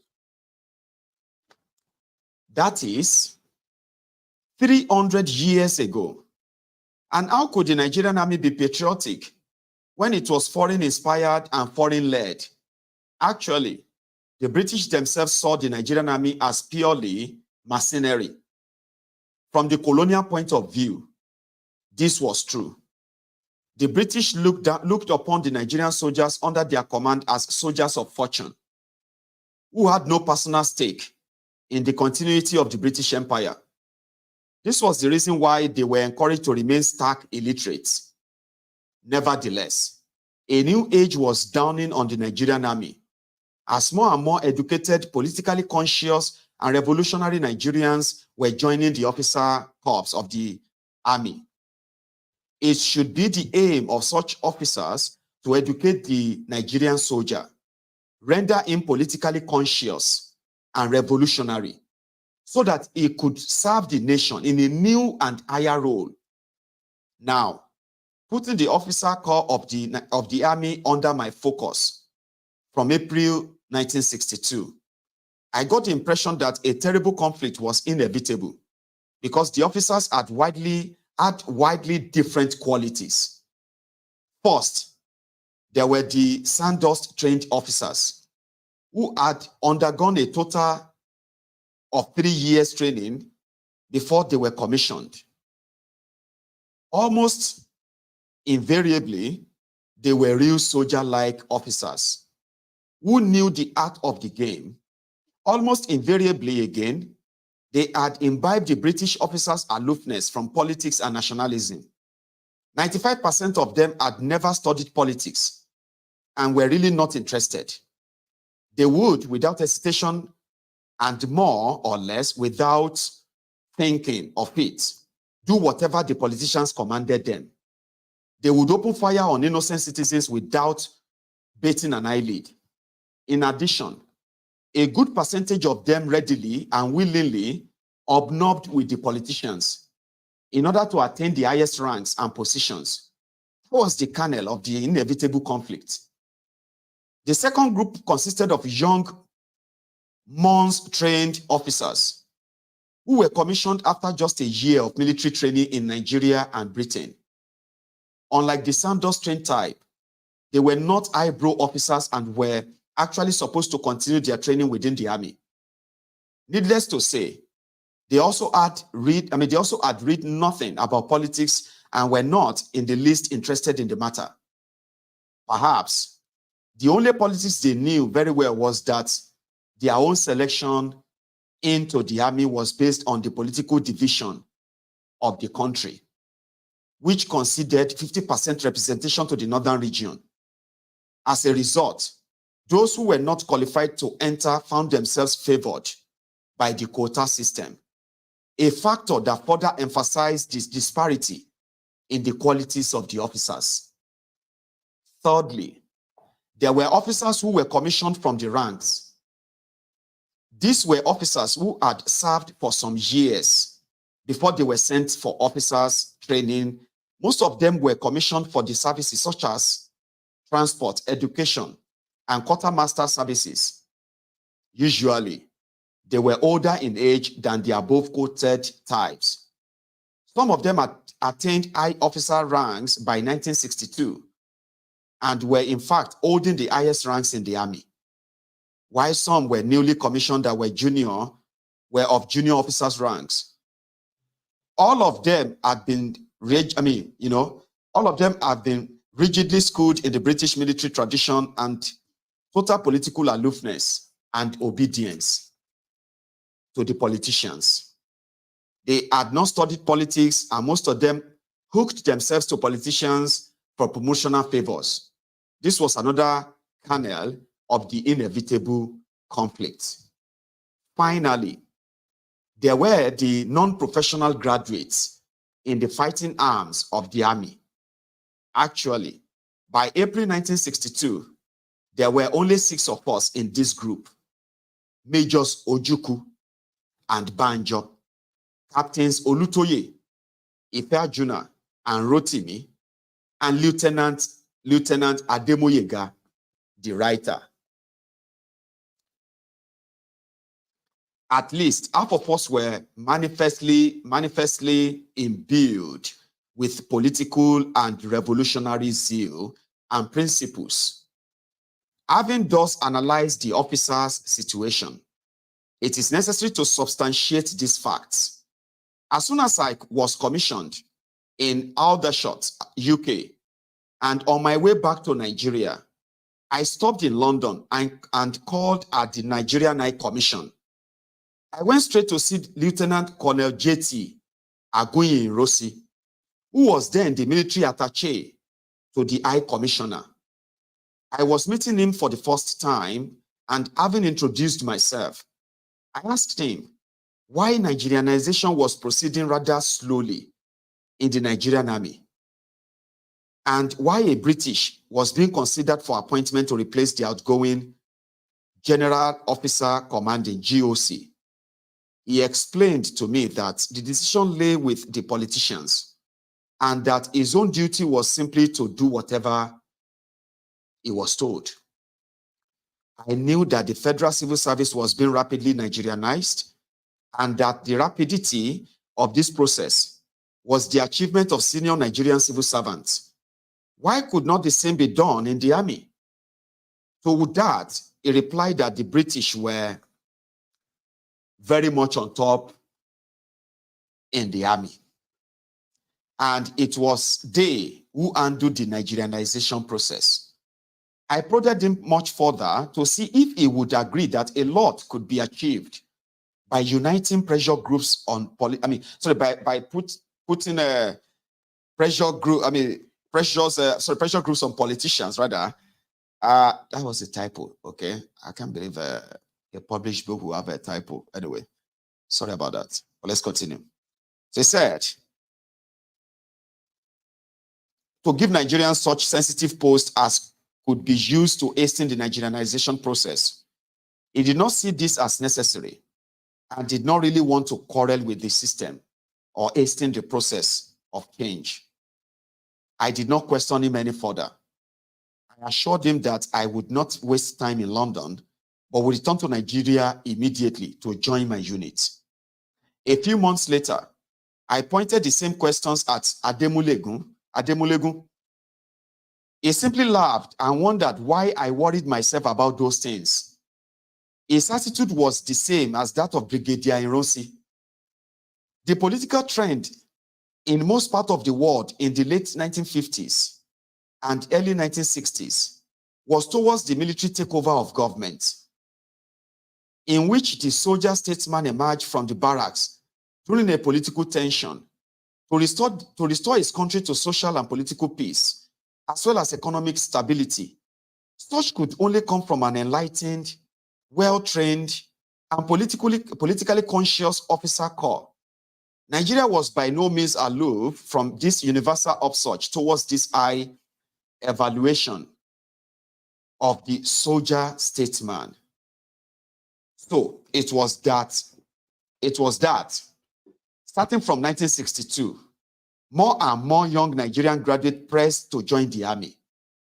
Anxious about the implication of an enlightened officer corps, the British alerted the Balewa government using the university students' demonstration of 1962 as an excuse.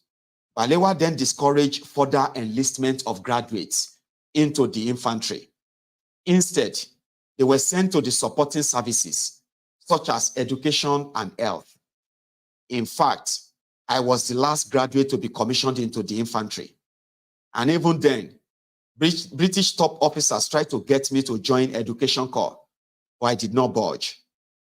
With these things as they stood in 1962, it was not all easy to see how the Nigerian army could be trained and orientated to become political, patriotic, and revolutionary. Whereas, unless it was so trained, it would always prove a poor and blunt instrument in the hands of any aspiring soldier statesman. How long could such a training take? Colonel Abdel Nasser, who achieved such a purpose in Egypt, claimed that it took him 16 years to train and prepare the officer corps. It might take just as long or even longer in Nigeria. Any serious-minded aspiring soldier statesman might not mind, but then there were other baffling problems. In contradistinction to Egypt, Nigeria was a heterogeneous society. Again, in contradistinction to Egypt,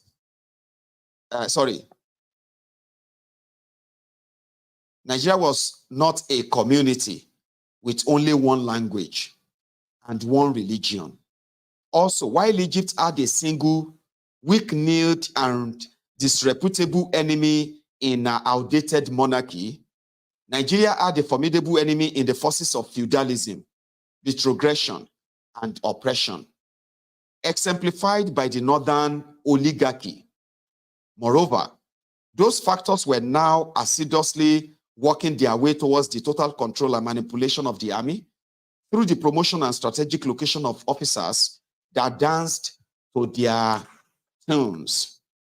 In this way, they were gradually dividing the army into groups. One, there were those who were hand in gloves with the politicians. These groups saw that the existing system favored them, and they loved it. They were prepared and willing to perpetuate it.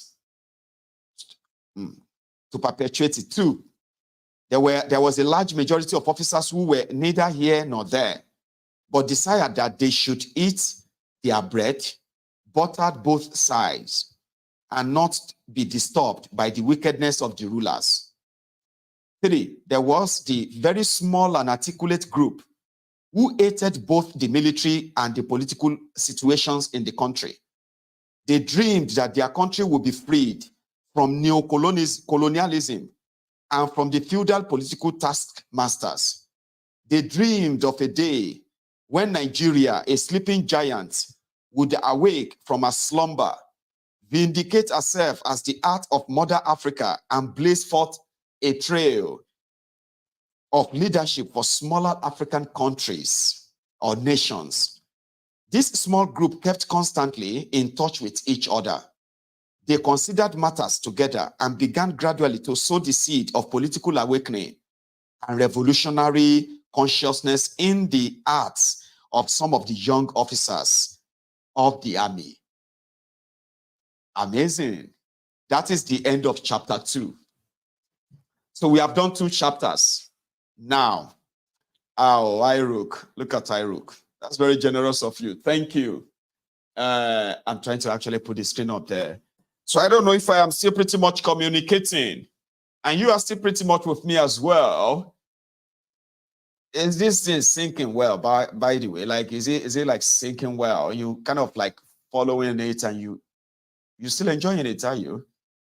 Well, I'm enjoying it too. I am. And I hope you are not just keeping it to yourself, okay? You need to share it. Invite your friends, invite your not so friendly friends, and just tell them to join us. I want to put that on the screen. Sorry about that. So I'm taking my second tea break. I mean, maybe another tea break now, before we go to another chapter. What's that? Well, something was on my teacup there. So thank you so much. If you are still here with us, remember, you can do me that favor, okay? Do me that favor and like the broadcast, all right? If you have read the book before, this is just to probably refresh or water your memory again and just bring them back. Because a lot of you who read this book, it's the reason why you yourself you've concluded that this contraption can't work. You know, it wasn't put together to work. It has been so wrong from the onset, okay?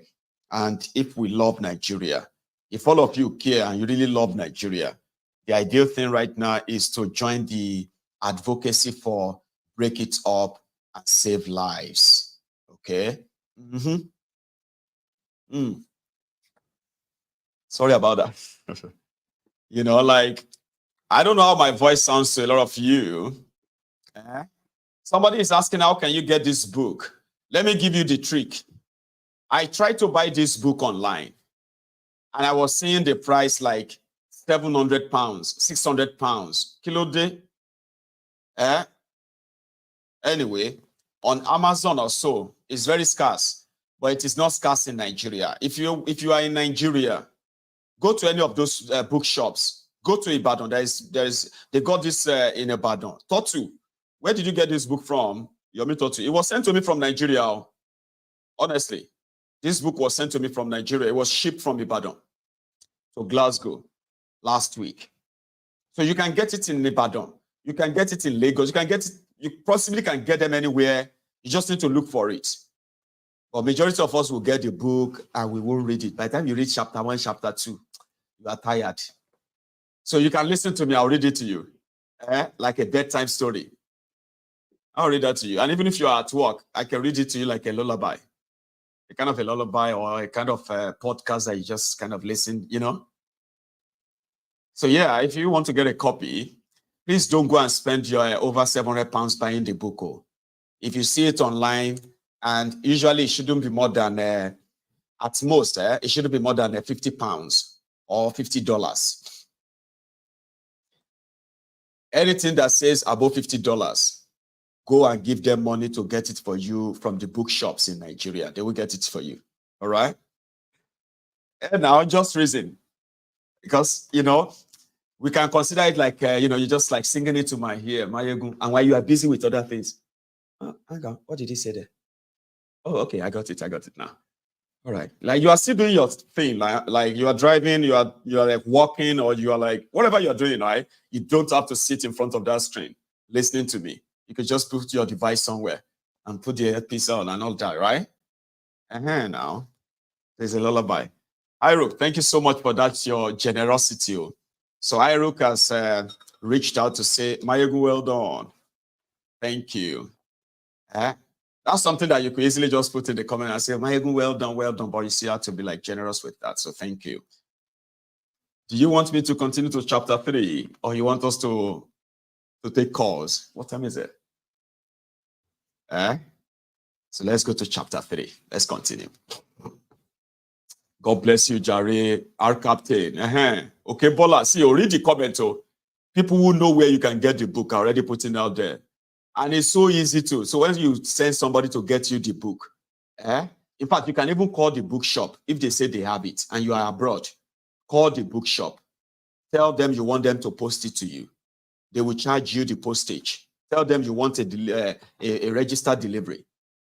Some of these brilliant books, you can order them from Nigeria, and tell the bookshop to pack them for you. They will give them your address or any postal address, right? And if you have people you can send them up there, right? Send them to those places and let them get you the books. But don't use them to go and decorate your shelf. There are so many times a lot of us don't have time to open books. Oh, I don't have that time. So let me be that one that sings it to you like a lullaby, right? So let's continue, okay? Chapter 3, the ideology. Ideologically, the core of the revolutionary officers had agreed on a program of action to be implemented if we had successfully taken the reins of power into our hands. This program covers areas of politics, economy, education, social and foreign affairs. Politically, we believed that our immediate step would be to correct the worst anomaly of the 1957 Constitution by breaking down the country into smaller units or states. In other words, the 4 regions which existed till January 15, 1966 were to die instantly, and on their dead bodies were to emerge 14 states, each of which would be conterminous with 2 of the former 26 provinces of the Federation, except Sokoto and Oyo states, which were to be conterminous with 1 province each. In effect, there would be 7 states each in the former North and South. These were to be governed by military governors who would be chosen on their merit and loyalty to the revolution. We also believed in the immediate release of political prisoners of those days, namely Chief Awolowo, Jakonde, Anthony Enaworo, Onitiri, Omishade, and so on. As we saw it, these actions would bring immediate relief to the suffering masses of the West and North, and would generate peace and concord throughout the Federation. Politically, too, we embraced collective leadership, and we plan to include both military and civilian personalities in the government. But the army would have the principal role of laying down and maintaining the principles and the momentum of the revolution. Unlike those military leaders who cashed in on our revolution and ruled the people carelessly and without direction, we would certainly have created a mass political movement which would lead and vigilantly guide the nation along the path of pure democratic socialism. This would have meant that the army would see itself not as an army of occupation which indulged itself in political reaction, revisionism, economic robbery, corruption, and sabotage as it did under the regimes of Ironsi and Gowon, but as an integral part of the people, ideologically linked with them, economically employed with them, educationally trained with them, and socially adjusted to them, there would neither be need for the army to be separate from the people, nor excluded from politics. The army would never have remained an instrument of force and coercion.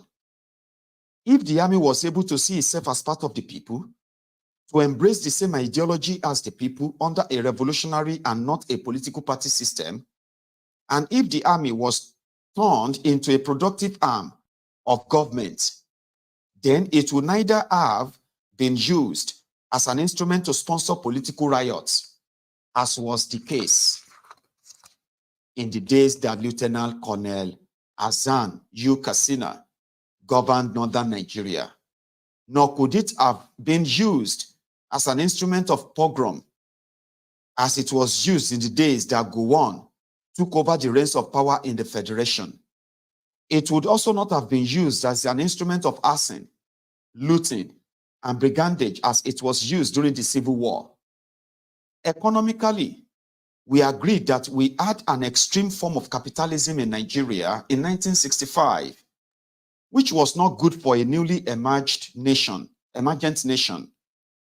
Under that system, the vast majority of our people, that is to say, about 99%, were extremely poor and lived in abject poverty, while a few millionaires were being created here and there all over the country by using their political connections to divert government, the people's money, into their hands. To be specific, there were governmental finance corporations and marketing boards, which were used to divert public money into private hands by way of loans and inflated contracts. This system also favored a few middlemen whose palms were greased by this diversion of funds. The masses did not benefit but were impoverished thereby, hence the ever-widening gap between the rich and the poor. No avenues were open to check or correct these horrible anomalies. Our revolutionary principles provided for a total change of that economic order. We planned to mobilize the people so that they would produce most of the things that they needed for the betterment of their lives. It was already established everywhere in the world that when people work collectively, they produce much more than when they work individually. Therefore, farms were to be enlarged for the people, not grabbed from them, and concentrated in one or two hands, as happened and still continue to happen to this day. If farms were enlarged and held collectively, everyone would have a sense of belonging and would take part in communal production. Thus, it would be more profitable and socially desirable to bring in tractors, harvesters, and other agricultural machines to serve the whole community than to buy these machines with public funds for private individuals. It would be more profitable and socially desirable to introduce new crops and new farming technology for the benefit of the whole community than to hand over this public benefit to private individuals. It would also be more profitable and socially desirable to collectively build well-planned modern houses in the form of flats, flatlets, and hostels for the whole community than to leave individuals to continue to struggling to build for themselves hopeless little huts and single-room houses, which provided neither comfort nor self-respect. This revolutionary system would have certainly put an end to the over-widening gap between the laborers and the master landowners, who had only acquired such land by using governmental powers to grab land from the people. For instance, many army officers, civil servants, and others emerged as master landowners, owning several hectares of land, not by inheritance or natural result of hard work, but by twisting and using governmental power to deprive the people of their land while grabbing the same into their own hands. As this master land ownership was already developing in 1965, the masses were being turned into landless serfs without visible means of livelihood and without anything at all to pass down to their posterities. They could only work as farm hands in a cutthroat system in which the master fixed the wages irrespective of whatever the government fixed as the minimum wage for the area. Under our planned revolutionary system, workshops were to be collectively built for artisans and tradesmen to practice their arts and trade communally rather.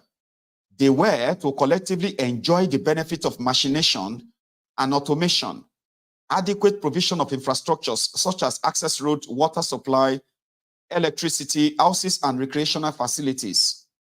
They were also to enjoy adequate availability of raw materials, good and stable prices, and marketing facilities. Transportation was to be facilitated by the fusing of our transport service into a network so that transporters could work together to serve the people more efficiently.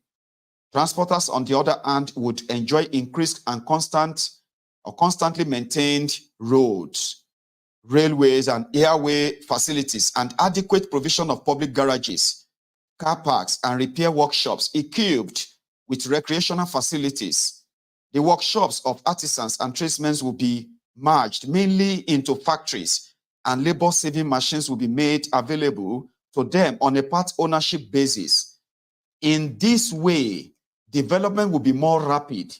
There will be no need for a few people to steal public funds with the purpose of using such money to establish octopus factories and employing thousands of workers who have little or no stake in the business, but stand the risk of being thrown out of jobs at any moment for any real or imaginable shortcomings on their part, or simply because a new machine had been installed to take over their duties. Under our planned revolutionary system, construction work will be done communally. House builders will work for the community. Planning and building such houses were conducive to comfortable and decent living for all and sundry. It would not be possible for a man to steal money, escape imprisonment through bribery and corruption, use the stolen money to build a few houses, raise the rent to the sky, and defy all the laws of the land with impunity by extracting 5 years' rent from tenants, only to start building more houses again and for the same purpose. Communal house builders would be made to put the interest of the community above personal interest, and would be made to utilize local resources and encouraged to introduce innovations in construction methods. The government on its own part will make sure that such facilities and materials as will be necessary for the smooth running of their jobs and constant employment were made available to them. Civil engineers would work collectively on construction projects. There will be no need for them to plan and work in isolation, competing fratricidally with each other and depending so much on foreign planners who only came to inflate our costs and rob us not only our money, but also of our native intelligence. They will be encouraged to use the nation's potential in mental, physical, and natural resources to the full. Working for the community and being part of that community, they will plan to benefit of their community by encouraging our workshops and factories to produce most of their needs and would benefit from the ownership of such businesses. They will be made to see their workers as part of themselves. Hearing the same ideology be possible for one engineer, hearing same ideology, aspiration, and goals of life.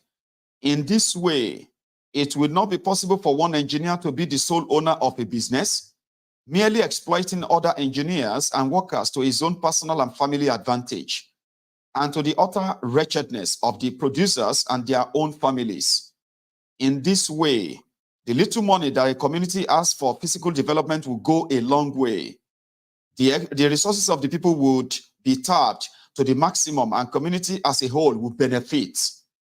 Accountants and the auditors would work collectively and scrutinize government accounts to make sure that public money was well managed, and the accounts of corporations to ensure that the investment of the people were maintained and in good hands and in the direct interest of the people. They would monitor the account of public services such as the airways, railways, shipping lines, and public transports, to ensure that local resources, both natural and human, are used optimally and that they make good financial returns.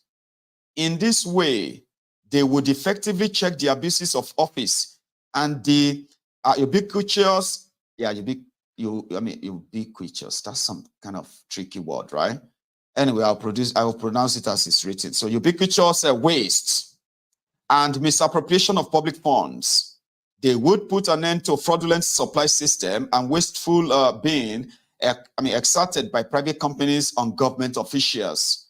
There will be no need for accountants to work separately and secretly, bowing down to bribery, falsifying accounts, or conniving at fraud, colluding and working hand in glove with the public and private thieves and spoilers of the system. Our accountants and auditors will benefit by taking part in the ownership of such businesses and from government-sponsored and increased patronage. Doctors would work collectively to cater for the health of the community with emphasis on prevention of diseases. They would make use of local herbs for preventive and curative purposes. By facing their job squarely, they would not descend to the level of emergency contractors in importing and exporting businesses for the purpose of making extra money. Because doctors will be well paid, there will be no need for a doctor to set up a hospital to exploit his patients.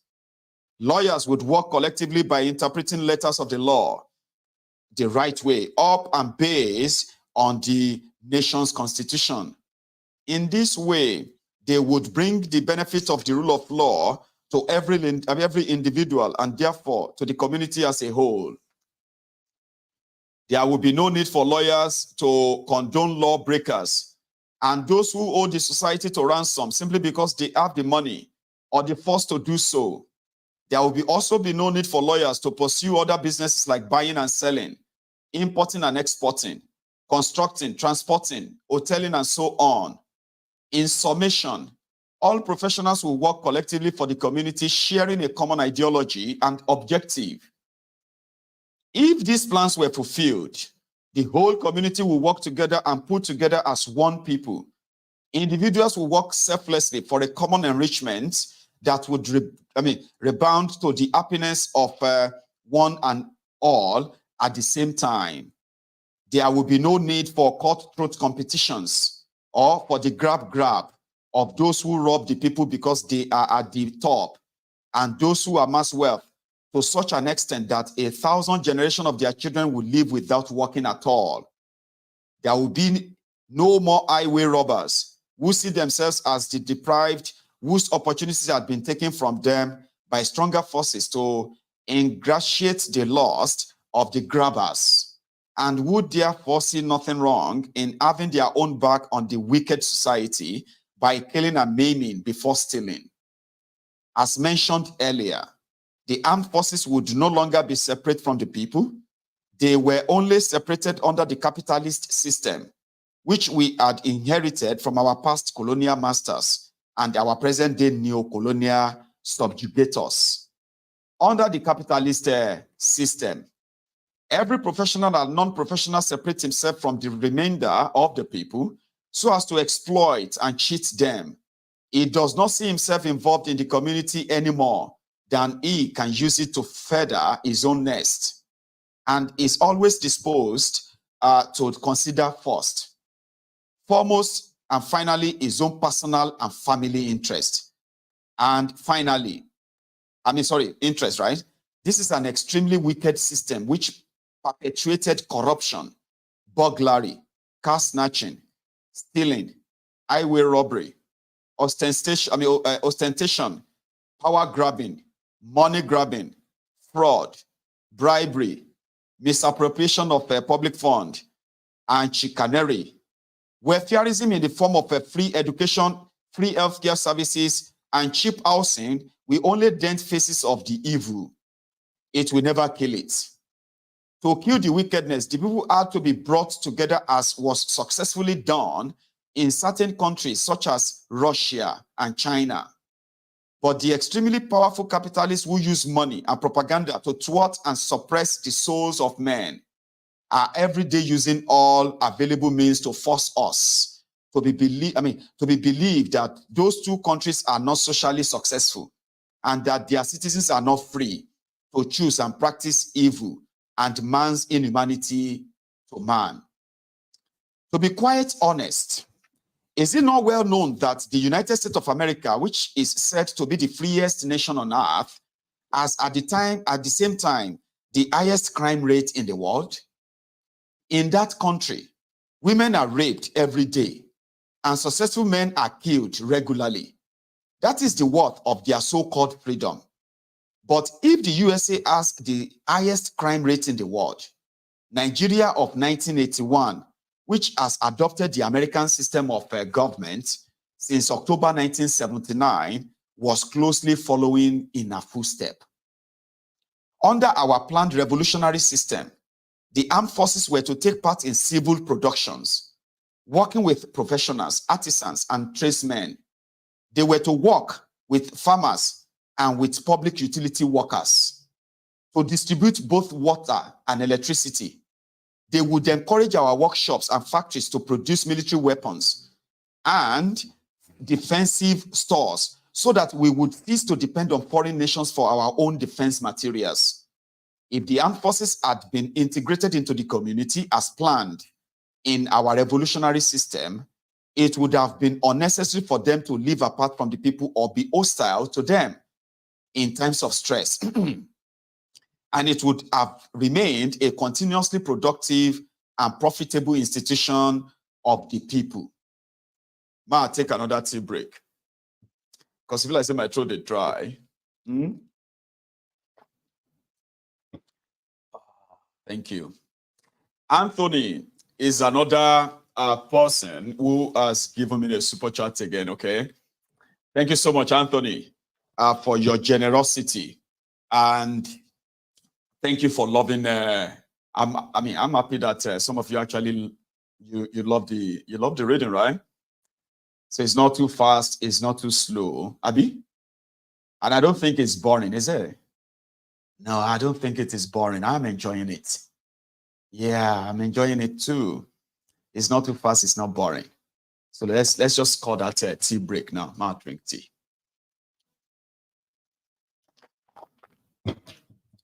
So these were their plans, okay? When they were planning the coup, it wasn't coup, it was a revolution, all right? These young officers who felt like they could make a change and make a difference and all of that, so they actually subjected themselves to self-training, okay? They retrained themselves, and they discovered that if they were able to carry out their revolution, it would have been, see, me and you, we probably wouldn't be talking like this today. It would have been a different story entirely. But they did not succeed. It made it worse. All right? But let us continue. Thank you very much, Anthony. So the police would also have found it much easier to do their duties collectively, to preserve the peace and orderliness of the community. In the first place, the police will cease to be remote from the people. They would not always wear uniforms. They will be found in workshops and factories, in the offices and public places, in the shops and markets, and in the streets and hotels. They will generally brief the people on what was legal or illegal in their proposed actions, and will promptly bring offenders to book. Our revolutionary society would have no need for riot squads or for the armed police. People would be willing to come forward to give useful information for combating crime. The few suspects would have no need to be tortured in police cells. Under our planned revolutionary economic policy, every individual would work as a member of the composite community. The goods of the community would be adequately distributed and everybody would have his own feel. For the money will go round. It will be impracticable for a single man to spend 2 million naira to build himself a personal house, while a very large number of Nigerians in the same community dwell in ovals and sleep in the gutters and under bridges. The government will not cater for the interest of a few people. while denying the greater majority of Nigerians their rights and privileges, as happened with Obasanjo government. That government helped a few Nigerians to make easy millions of naira through oil distributorship, while denying the majority of Nigerians their rights to obtain loans, to buy motor cars, on the selfish declaration that it is not the intention of the government that every Tom, Dick, and Harry should own a car. Such a declaration constituted a most diabolical comment, on the good intentions of January 15 revolutionaries. We removed the evil politicians with the purpose of instituting a corrective and revolutionary military era. Educationally, we had agreed that there was only one answer to the mass illiteracy that troubled Nigeria in 1965, namely mass education. Both formal and informal, this was deemed essential to leave the vast majority of our people out of the bog of ignorance and disease, to make every individual a productive part of the community, and to destroy the seasons, and their significance in their own locality, and how these vary in other localities and climates. Secondary school students would have been motivated to produce their own microscopes, copper wire, chemical reagents, rulers, set squares, and so on.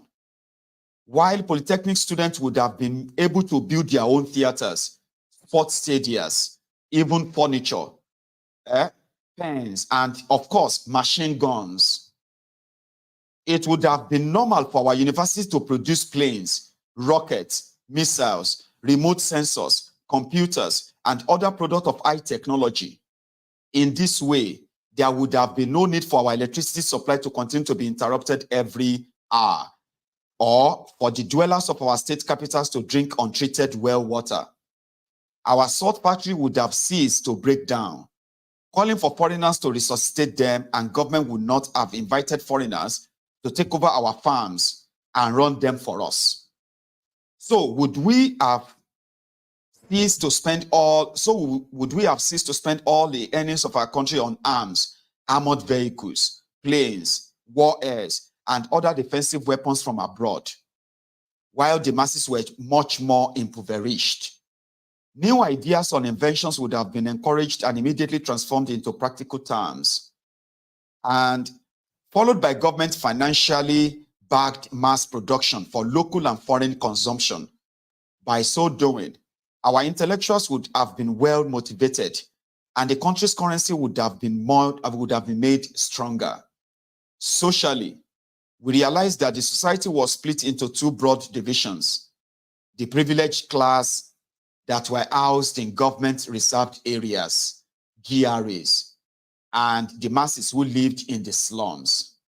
This was inherited from the British administrators, who lived far away from the people they governed. The separation of quarters and the difference in living standard brought a great cleavage into the Nigerian society, such that government officials and newly elected political officers, such as commissioners and ministers, moved into the GRAs. Once they are so uplifted by the society, they became solely and wholly motivated to use every opportunity to lift their immediate family out of the level of the masses into the privileged class, and also to keep themselves perpetually in that class and totally abandon the masses. This was the main reason why some of them became, in the main, sit-tight and irresponsible ministers and commissioners, as well as rabid, fraudulent, and corrupt officials. It was for this reason that Chief Akintola, although totally defeated in the regional election of October 1965, refused to quit the premiership of Western Region and publicly stated that he would rather be killed in office than voluntarily quit the stage. It was typical. Under our planned revolutionary social system, the cleavage in the community would at once be obliterated, so that the community would be one indivisible unit. every member would have a comfortable and respectable dwelling inside well-planned villages, towns, and cities. Another factor responsible for social injustice was the existence of secret cults.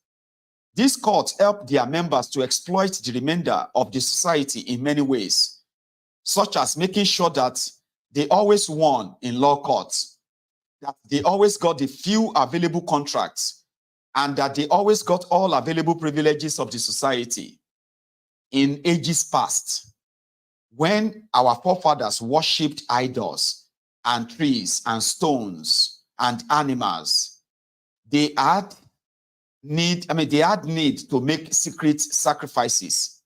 They knew that such deeds were repugnant to the tender hearts of women.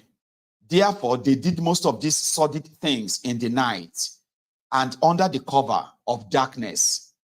Also, they had banned women from coming out on such nights when they did those horrible, detestable things.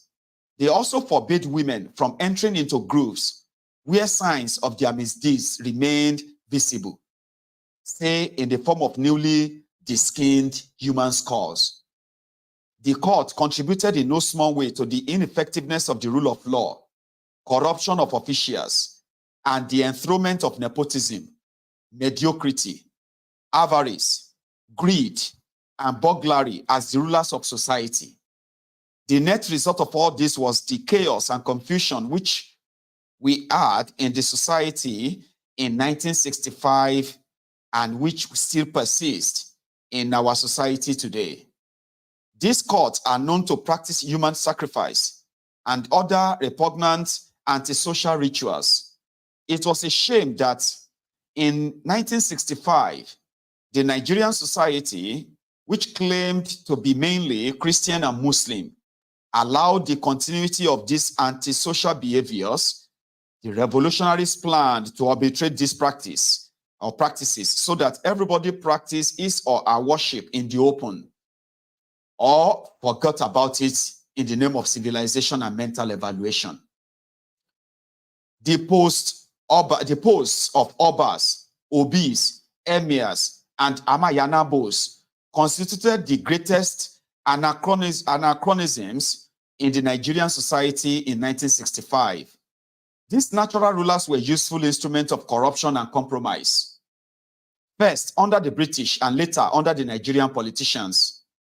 Of what use to the society were those glorified idols that had eyes but would not see, and had ears but would not hear, but merely served as conduits to pass a bribe to the people in order to miscarry social justice.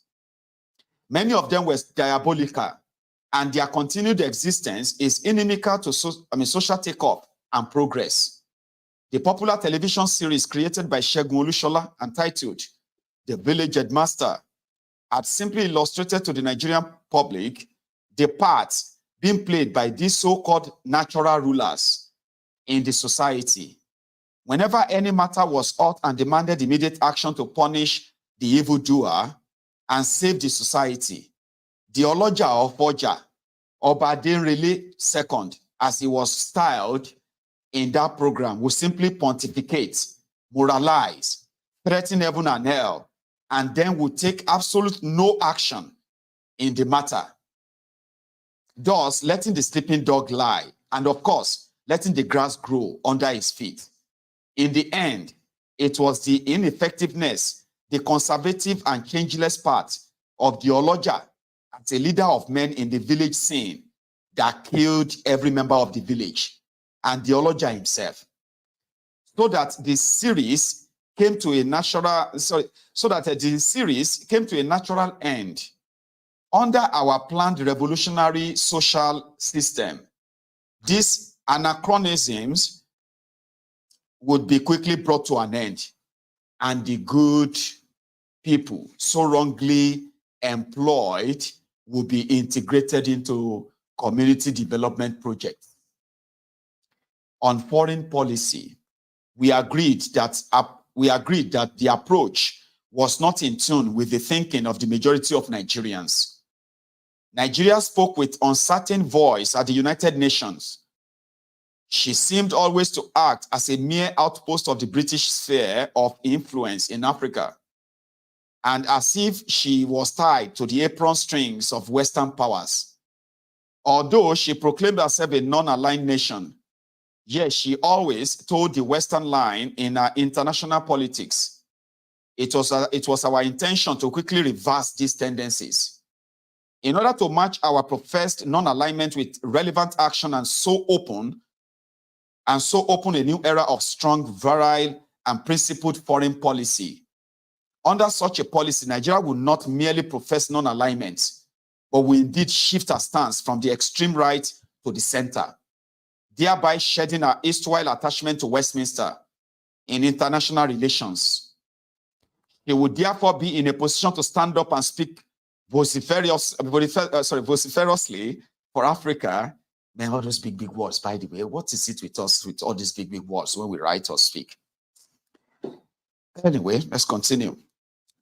So, and rest a place for the continent in the Security Council and other world organizations, thus occupying a place in the world, and indeed as the giant of Africa.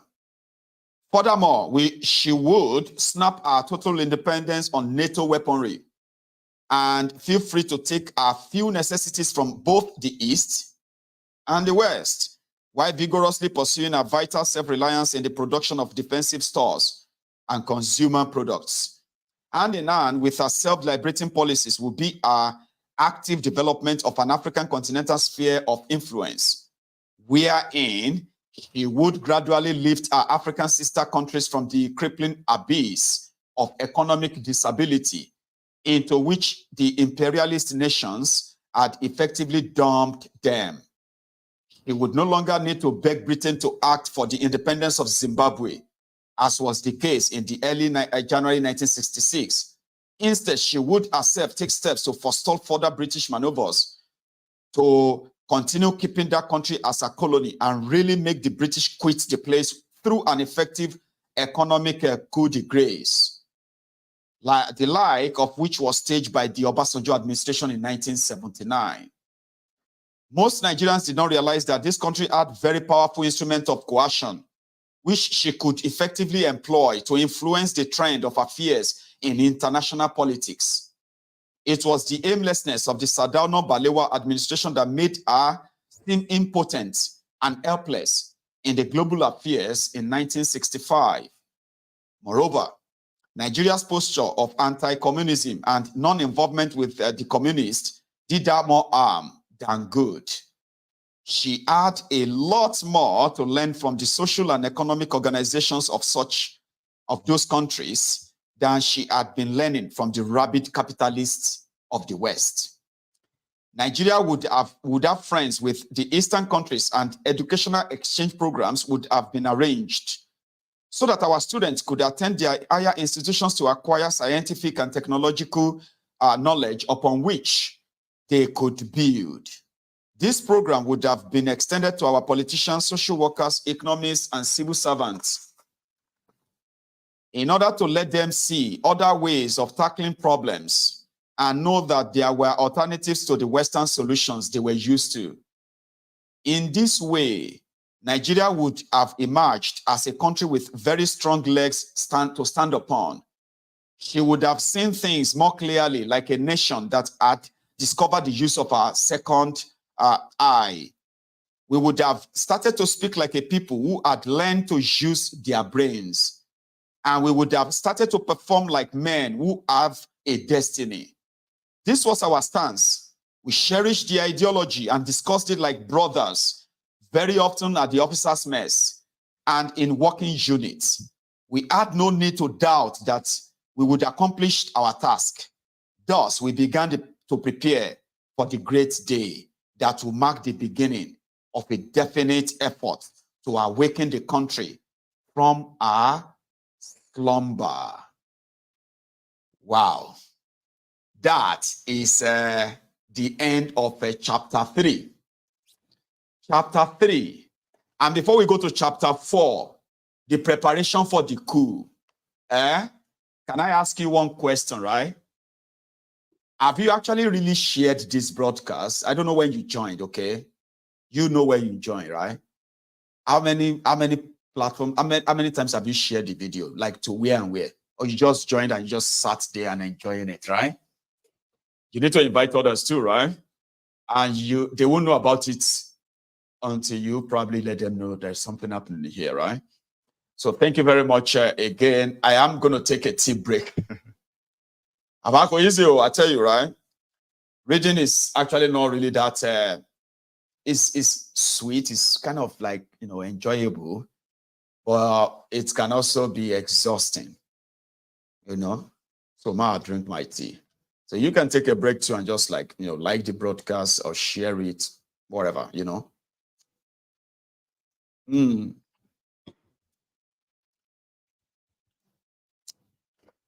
So these were their plans. And if you ask me, hey, I'm gonna, what the hell? Why is that difficult, man? Okay. It's like forever.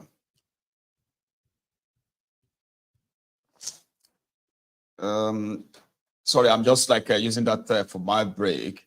And I don't want to kind of put on any, what do you call it? I don't want to put on, I don't want to put on the music, so to say. So you tell me how you have seen it so far from your own, don't remind me, get the hell out of here. Script, sure about it. Okay. So I'm going to go on to the fourth chapter, and it actually contains, let me even go check how many chapters it does contain. Okay, it's just about 10 chapters. 10 chapters, 268 pages, and so far so good. We've not even done 100 pages. So give me a second. And I'm going to actually stop. I think we will be stopping in the next few more minutes. It should be. And then take a final break until later in the evening. Okay. So thanks so much for being part of this. For those of you who are still pretty much there watching, right? Thank you. Okay, so let's get this up. I'm going to continue in a moment. I'm just taking a break now. Taking a break. So all those beautiful ideas on what Nigeria probably would have been like if they succeeded, and then we will never get that anymore. So there's no point in trying to kind of build them that Nigeria where all those ideas can come to play anymore. No. What we should be working towards right now is to let the Fulani Caliphate keep their conquered Sharia north, and we can stay our own. Yes, we can, and we should. So important, okay? But let's continue. Hang on. Let's continue. I think I feel better now. We can continue, right? Thanks a lot. Chapter 4. Chapter 4 can take us, let me see how far it is before I delve into it. Because they are all fighting. Okay. So what happened is I'm going to read chapter 4, okay? And then we will continue another time. Because the next one, which is the chapter 5, it says the day they carry out the coup. But chapter 4 is the preparation, revolutionary personalities. Who and who were those who planned the first coup and those who participated in the first coup. This is the chapter 4. Meanwhile, thank you so much for your super chats. I'm talking about the two guys who did that earlier. Okay, thank you. Sorry, let's continue. The preparation. Revolutionary personalities. Chukwuemeka Kaduna Nzeogu was a Sandust-trained officer. He was a most brilliant and much-loved cadet before he was commissioned. Later in his military career, He became the first Nigerian to be trained in military intelligence. My close association with him commenced from the moment that I arrived to be enlisted into the Nigerian army. Hang on, I want to ask something. Do we still have that link, the lip sinking, or are we already suffering delay? Are we already suffering any delay, or we already have the sinking voice still there, right? Everything is still fine. I don't know, I just observed something there, and I was like, is that like, Anyway, let me continue. My close association with him commenced, read that. He received me most warmly and taking me, thank you, and taking me around the depot, showed me to all the warrant officers, that is the sergeant majors, and the young newly commissioned Nigerian officers. He introduced me as a former DO, that is district officer. The warrant officers were mainly northerners, and the description DO meant a lot to them, and indeed to other Nigerians, because only British, white civil servants, and a few Nigerians rose to such posts in the pre-independence northern Nigeria. And it was still largely so in 1961. Chukwuma initiated me into the army, and I loved the way he did it, simplifying the strange military terms such as the enemy, moving targets, and the first LA, immediate action, and so on. He continuously assured me that every new step was extremely easy to take. He drilled me and taught me weapon handling personally. He then put his personal car at my disposal, even though I was totally new in Zaria and had nowhere at all to go. Still, he came around and made sure that we went out together. Having departed for the UK, I did not meet Nzeogwu again until late 1962. By then, he was a staff officer at the Army headquarters in Lagos. He visited me at Abeokuta and renewed our friendship very heartily and saw each other often until military duties separated us for a short while. Then in December 1963, I was posted to the 5th Battalion in Kaduna. A few months later, Nzeogwu was posted to the NMTC in Kaduna. We were both single, unmarried officers. Before Nzeogwu arrived in Kaduna, I lived in the quarters meant for unmarried officers. I was sharing a 2-bedroom bungalow with Captain Olusegun Obasanjo, who, although married, lived without his wife at that time. He was away for some time, and Nzeogwu came and took over his room. Obasanjo was also Nzeogwu's friend, so that whenever he was around, he shared the same room, the same bed with Nzeogwu. At that time, Obasanjo was in the Nigerian Army Engineering Corps, NAHEC.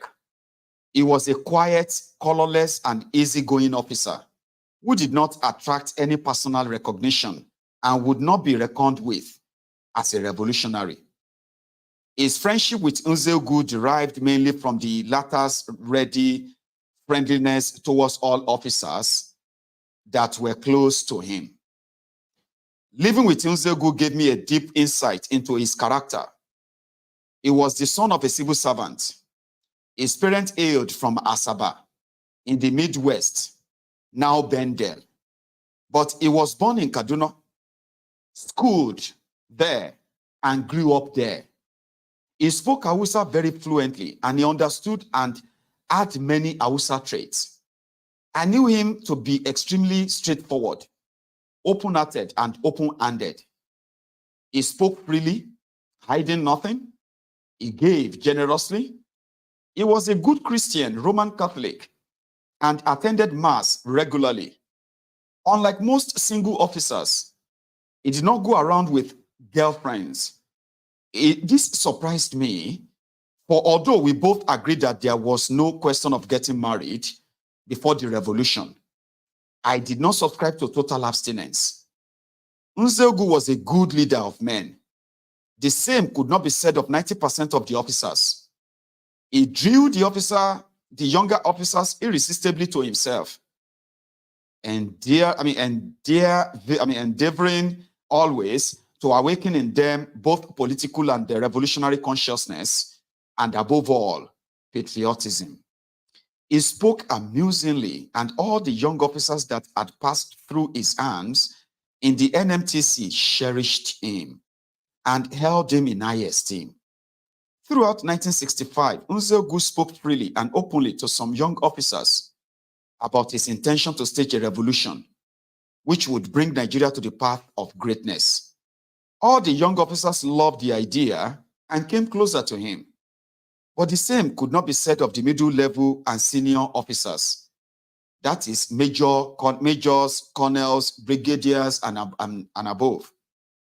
In 1965, Nigeria had only one major general, that is J.T. Agonye-Ironsi, the GOC of the army. There were 3 brigadiers, Ademulegun, Maimalari, and Ogundipe. 3 colonels, Adebayo, Kor Mohammed, and Shodeinde, and a few lieutenant colonels, and many majors. The senior officers, that is, colonels and above, were totally committed to the Balewa government and were preoccupied with sustaining Balewa in power and preserving themselves in the upper hierarchy of the army. When we labeled an officer as not being political, we meant that the officer did not understand the principles and practices of a political army. We did not imply that the officer did not understand the Nigerian political game of you chop, I chop, or you wash my hand, I wash your hands, or he is my brother and I must support him, and so on. Of the lieutenant colonels, only 2 were known to be political and revolutionary and were willing to take part in any effort to revolutionize Nigeria. These were Lieutenant Colonel Banjo and Fajui. For reasons that are later explained, neither of them actually took part in the coup of January 15. Lieutenant Colonel Ojukwu and Unjoku were unsure and preferred to adopt the "if you boys succeed, we shall go along with you" attitude. The others were committed to the Balewa government like their senior ranks. One of them, Lieutenant Colonel Lagema, who was then commanding the 4th Battalion in Ibadan, was known to be publicly associated with the Akintola government and taught the premier and his ministers the use of fighting weapons like rifles and submachine guns. The majors were a mixed grill, many of them non-revolutionary and indifferent. Majority of them were committed through their allegiance to specific senior officers, to the Balewa government. So that only a handful were revolutionary and willing to take part in changing the order of things. These few actually took part in the coup. I had earlier related my first meeting with Lieutenant Ifejuana in the days prior to my enlistment into the army. That is, at the time, I went before the selection board. Then we reached the conclusion that it was the military that was likely to provide the ultimate solution to the Nigerian problems, political problems. We bore this in mind and did not have to reconsider the matter. It was always a question of when the hour comes. In December 1963, when we were together in Kaduna, Ifejuana and I moved closer to each other and discussed vital political, intellectual, and revolutionary matters. Since Ifejuana's wife was not around at the time, he lived in the single officers' quarters. So that's so that we were able most of the time, we were together most of the time. Unlike Unzeogu, Ifejuana was a relatively quiet and more secretive personality with a rather complicated character. On the one hand, he was intensely political and revolutionary. On the other, he was not very open-hearted and did not naturally attract many young officers to himself. Nevertheless, he was very influential among the ones that were close to him. Like Unzeogu, Ifejuana was open-handed, generous, and was willing to sacrifice anything for the revolution. But at the same time, he always wanted to be in the good books of the senior officers in order to ensure his promotion in any event. These conflicting desires often clashed within him, making him inconsistent. Ifejuana, that's him. That's a young officer. Man, there's another thing about these officers, right? They were so young. I'm talking about officers who were in their 20s. Those are the ones who are talking about revolution, talking about the country.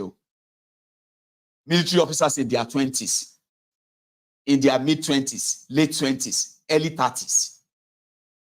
Look at Ifejuana. That's him. A very, very young man. I don't know his age. I don't know his age in this picture, okay? It was a very, very young officers. They were young officers who felt like their future was to be mortgaged by the criminal politicians in Nigeria. And decided to do something before the politicians finished their future, ruined their lives. So they put their lives on the line. Anyway, let's continue. So according to him, Ifejuana was inconsistent and at times unreliable. Like Unzeogu, I believed that a revolutionary had to be single-minded and devoted to his ideals in complete disregard of his personal fortune and safety. Ifejuana left Kaduna for India late in April 1964, and when he returned later that year, he was posted to Apapa. He was posted to Lagos as the brigade major of the 2nd Brigade based at Apapa. It was not until I moved down to Abeokuta in September 1965 that we got in close touch with each other again. Captain Christian Anuforo was one of the best officers of the Nigerian Army. He went to Sandust and was commissioned in 1960. My first intimate knowledge of him started in Kaduna in 1964 when he was commanding the newly formed reconnaissance squadron. He had a highly affable and warm personality. His sight was quick and penetrating. When Anuforo spoke, he was incisive, direct, and yet humorous. He was a soldier of great courage. In Kaduna, we shared He was incisive, direct, and yet humorous. When we were together in Kaduna, we shared games and social activities. When we discussed politics, one could see that he knew his subject very well, and we always agreed. I left Anuforo in Kaduna in December 1964. When I returned there in July 1965, he had left for Pakistan. He returned in October 1965 and was posted to the General Staff Branch, Army Headquarters, Lagos. By that time, I was in Abeokuta and we met often.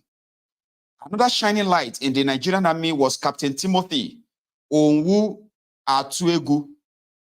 He was the adjutant of the 5th Battalion when I joined that unit in December 1963. Onwu Atuegu was a brilliant cadet at Sandust and the first Nigerian to be made a junior under officer in that world-famous institution. He was unmarried when we first met, and we shared the mess life together. A Roman Catholic, he was active and could hardly be faulted in military duties.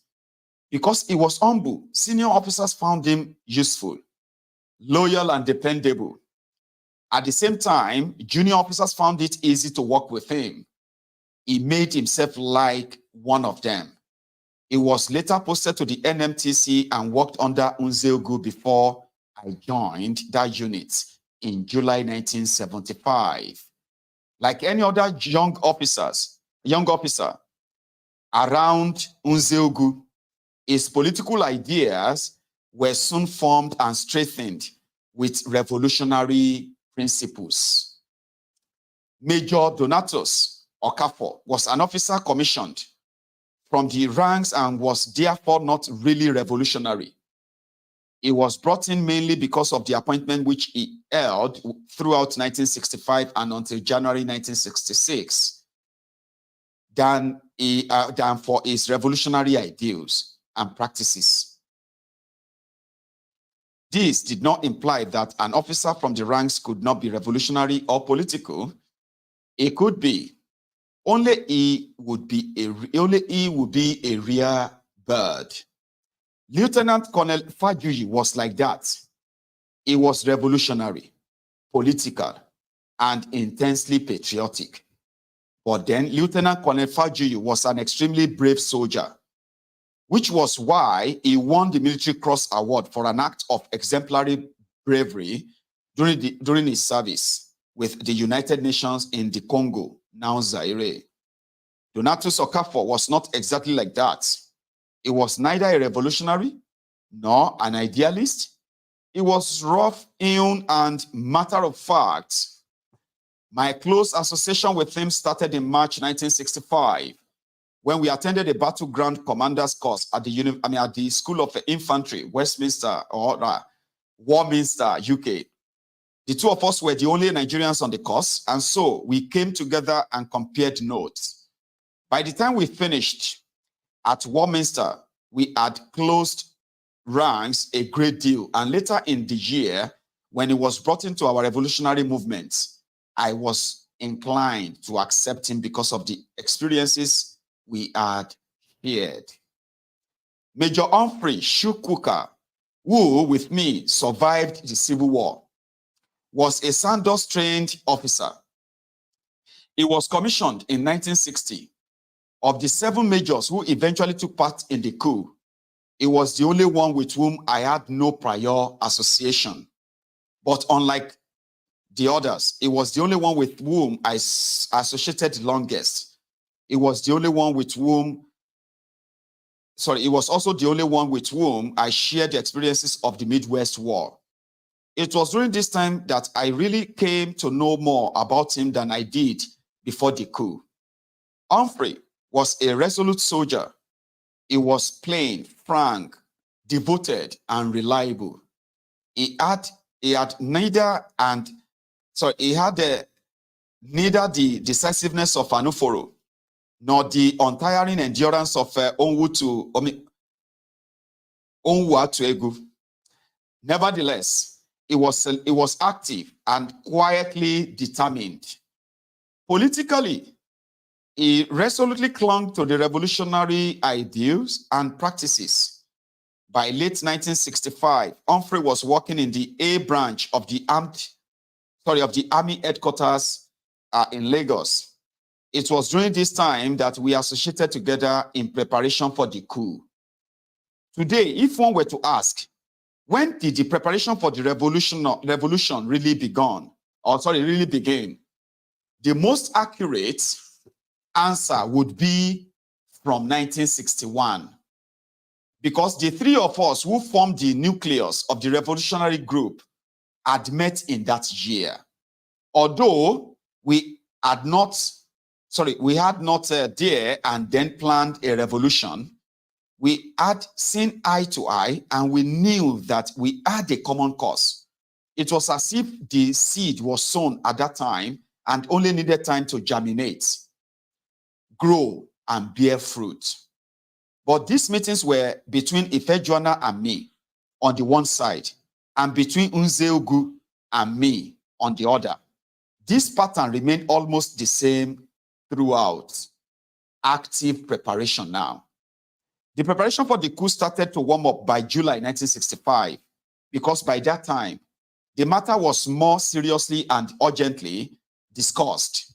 Moreover, active efforts were made to get in touch with more officers of the army so as to ascertain their inclination and loyalties. These contacts were made most quietly and surreptitiously. A coup d'etat is not a conventional operation of the army.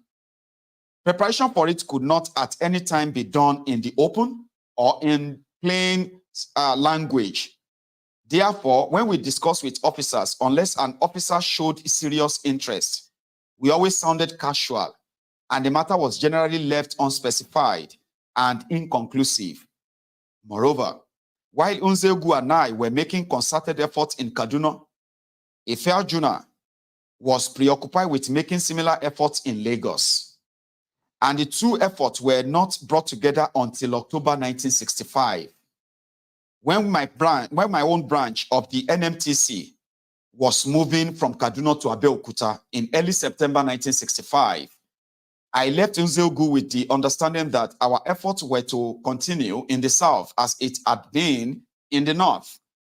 Moreover, efforts were to be made to find troops for the operation. The biggest problem that we faced was finding troops for the operation in the south. There were only 3 battalions in southern Nigeria in those days. One was stationed in Enugu under the command of Major Ogunewe, who was an officer commissioned from the ranks and was known to be totally conservative, apolitical, and loyal to the Balewa government. However, Major Chud Soke, a revolutionary-minded senior officer of the unit, was our contact in Enugu. He was Sandos trained. He was in touch with Ife Juna and was willing to match his words with actions. Another battalion was located in Ibadan, a very strategic position. But the commander of the unit, Lieutenant Colonel Lagema, was aggressively committed to the Balewa government, and his unit was being used politically to suppress anti-Akintola uprisings. The only answer was to find suitable officers in the battalion who would be willing to bring out sizable troops of the unit for our purpose. When all the officers of the unit were assessed, only 2 seemed likely to respond favorably. Hence, they were approached. One was a captain who promptly turned down the idea. The other was a major who not only refused, but threatened to report the matter to his commanding officer, whom he knew would deal ruthlessly with us. So we ended up flattering him and assuring him that we were only joking. That put an end to the idea of using Ibadan troops. In the whole of Lagos, there was only the Federal Guards Company as the ready combatant unit. But the 2nd Battalion was in the process of getting settled at Ikeja Cantonment. The Federal Guards Company was commanded by Major Donatus Okafor. Mentioned earlier, he had been approached by Major Ife Juna and had promised to turn his troop to our use. Although his words sounded hollow, they were not so easy to throw away or reject. In the army, unless troops were placed directly under one's command, one could not pull them out on operations. If the troops commander said he would bring them out, it was not all that one could wish for, because merely saying so was not sufficient. This was where the situation in the south differed a great deal from that of the north. In the north, the NMTC had been in existence for 6 years, and its powers were established. It was at first an officers' cadet school. From 1964, it became a center for the training of the newly commissioned officers. For this purpose, it always had a demonstration company plus supporting services under its command. In effect, the unit always had its own troops available for its exercises. Nzegu was largely instrumental to the build-up of this ever-ready body of fighting troops. It consisted of a company of infantry and subunits of supporting arms and services, such as the artillery, mortars, reconnaissance troops, engineers, and transports. As soon as he had achieved this build-up officially, he kept the troops always available for various exercises which he organized. The subunit of the NMTC, which was moved to Abeokuta in early September 1965, was a brand new Colonel Adekunle Fajuyi. Was a brand new subunit placed under the command of Lieutenant Colonel Adekunle Fajuyi. We were to assemble the fighting troops and supporting services of this subunit in Abeokuta for the first time. We were to run a battleground commander's course for captains and majors, and it was the highest course to be run in Nigeria at that time. Therefore, it tapped the resources of the whole army to the fullest. The dates and facilities for the course were fixed and arranged by the army headquarters, and there was practically no room for flexibility in the matter. Moreover, because of the disturbed political situation in Western Nigeria and Lagos at that time, the movement and deployment of troops were very closely watched. There was hardly any room for unauthorized, arid, unscheduled exercises. This meant that there could be no dry runs or rehearsals of our planned secret operation. For this reason, there was no way of proving the fidelity of Donatus Okafor's promise to bring out his troops for our use. Also, when Ifeanyi told me over and over again that he had arranged some troops of the brigade headquarters at Apapa to come out with weapons and ammunition on the D-Day, there was no way of testing the effectiveness of the arrangements. All the same, preparation had to go ahead. Contacts made, dates fixed, and other actions performed. Of course, there was the 2nd Battalion at that time being settled at Ikeja Cantonment. They had just been moved from Abeokuta and were temporarily commanded by Major Anago, a Cameroonian. Again, no one was found in the battalion to support the idea of the revolution, let alone bring out troops for the operation. Hence, as far as Lagos was concerned, only the Federal Guard seems likely to be turned out for our cause. As we assembled troops and services for the battle group course, we saw a ray of hope. There were to be a few new units which would be permanently stationed in Abeokuta. These were a field battery of artillery and a squadron of the Reconnaissance Corps. These two small units, each having no more than 30 combatmen, would always be there for our possible use. The battery was commanded by Captain Nwobosi, a young Sandos-trained officer who was of a ready and enthusiastic disposition. He was an efficient and unassuming soldier who faced promptly to his duty. He absorbed and embraced the ideals of the revolution and was poised for its realization. The Reconnaissance Squadron was commanded by Major Obienu. He was also Sandos trained, but was less inclined to take seriously to the details of his duties. His attention was drawn more to the glamour than to the responsibility of his appointment. But he assured us that he was with us and that he was prepared and willing to bring out his troops for the purpose. With this consent, it seemed as if we had the nucleus of 3 small units for our use in the Lagos-Ibadan axis. The Enugu axis was settled, and the preparation continued. When the battle camp course began in Abeokuta in mid-September 1965, we assembled demonstration troops, including an infantry company of about 150 men from the 2nd Battalion based in Ikeja. The commander was Captain Agbazue, a non-political and non-committal officer whose grip and control of the corps of the troops was neither strong nor personal enough to render the men loyal to him and responsive to revolutionary ideas. It was usually in those days, and perhaps still so today, for most officers not to realize that a very close attachment was necessary between themselves and their troops to generate mutual love and confidence, and to make the exchange ideas possible.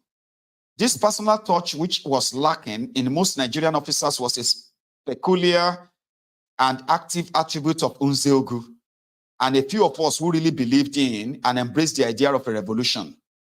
With it, we were able to draw younger officers and men closer to ourselves, and so influence them more than other officers did. Although there were 3 other majors running the courts with me, namely Nzefili, Adegoke, and Bisala, I was able to draw Agbazwe and his men closer to me, so that if the coup was to have taken place earlier than it did, that infantry company would be available for our use.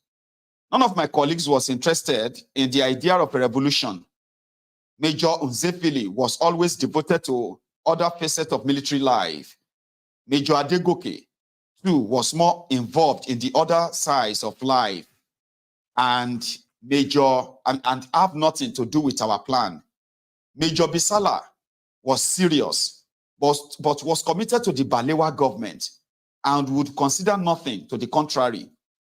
However, Lieutenant Colonel Fajuyi, who commanded the corps, had sympathy for our cause and was willing to contribute ideas towards the execution of our plan. It shall stand entirely to his credit that although the coup took place while he was away on leave, he rose for the revolution and stood firmly by his principles, even until he breathed his last. It was in mid-November 1965 that we held one and only formal meeting that preceded the coup. The meeting was held in Lagos, in the military quarters of Major Ipiajuna. Nzeogu was there from Kaduna, and I from Abeokuta. Major Chude Soke was there from Enugu. Others were from Lagos, that is Okafor of the Federal Guards Company. Anuforo was there, and Chukwemeka from the Army headquarters was there. Chukwuka rather. The meeting was very short. There was a consensus among us that something had to be done quickly to save Nigeria from anarchy and disintegration, and to save Nigeria, and to restore peace and unity to the nation. It was agreed that only the use of force could bring immediate end to the violence being perpetrated in many parts of the country. It was, however, agreed that the use of force should be minimal. Political leaders and their military collaborators were to be arrested. But wherever an arrest was resisted, it was to be met with force. Otherwise, no one was to be killed.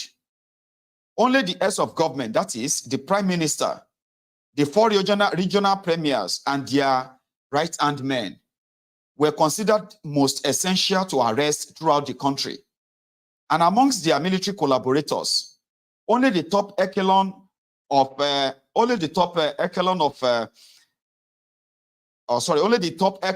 and those holding strategic positions were named for arrest.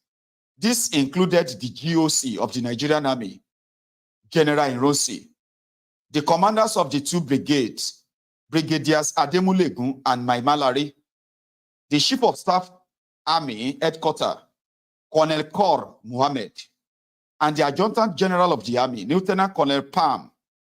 Others were the Deputy Commander of the NDA, Colonel Shodeinde, the Quartermasters General of the Army, Lieutenant Colonel Unegbe, and the Commander of the 4th Battalion, which was based in Ibadan and was the most politicized unit of the Army, Lieutenant Colonel Lagema.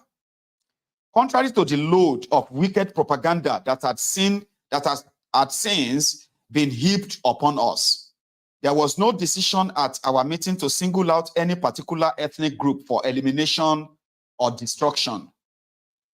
Our intentions were honorable, our views were national, and our goals were idealistic.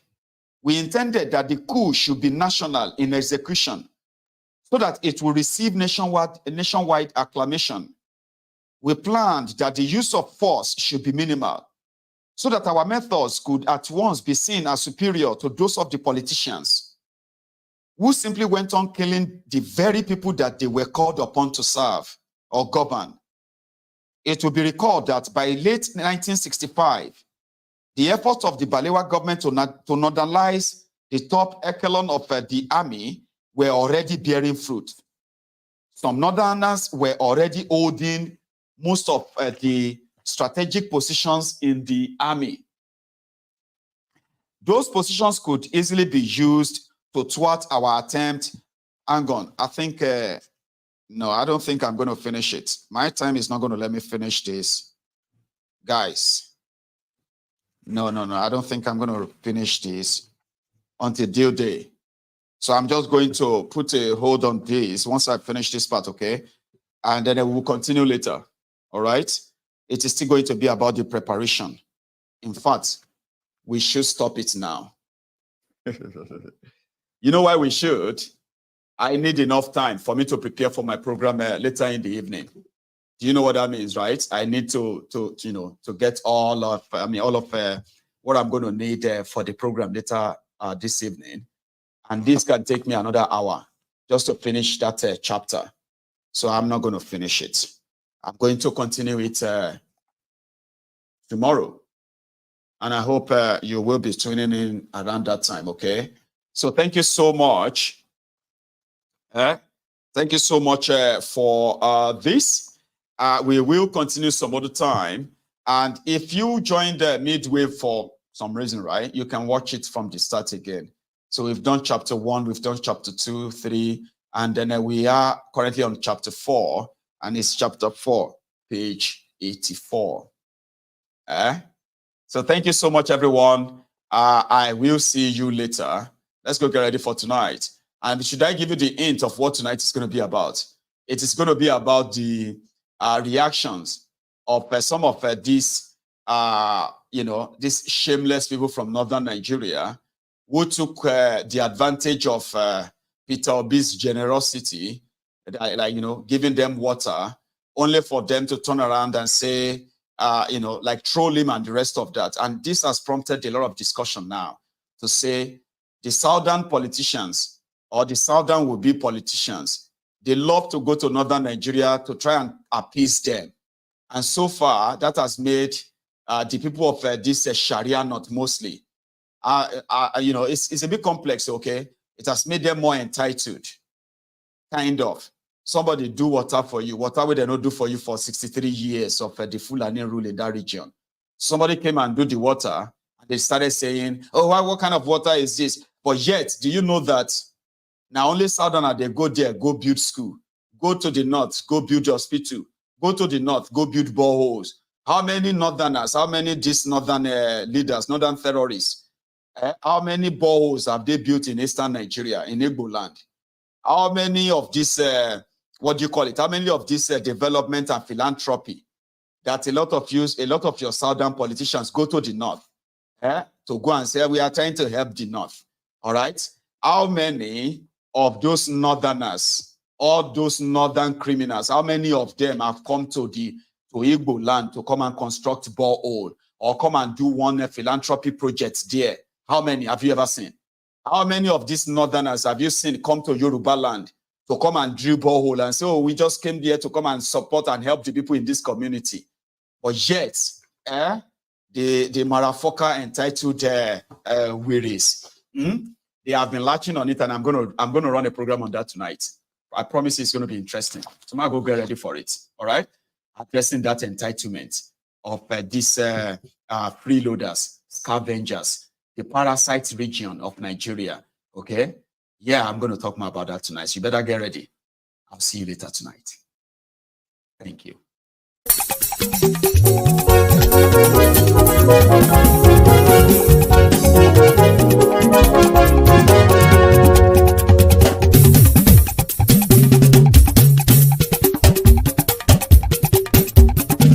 Maiyegun làwa mọ̀ làmọ̀ tó dòdòdò.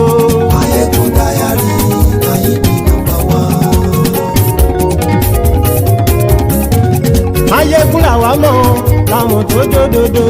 Maiyegun Diary, Maiyegun #1. Maiyegun ti dé o, ọ̀rẹ́ ará ìlú. Maiyegun Diary, Maiyegun #1.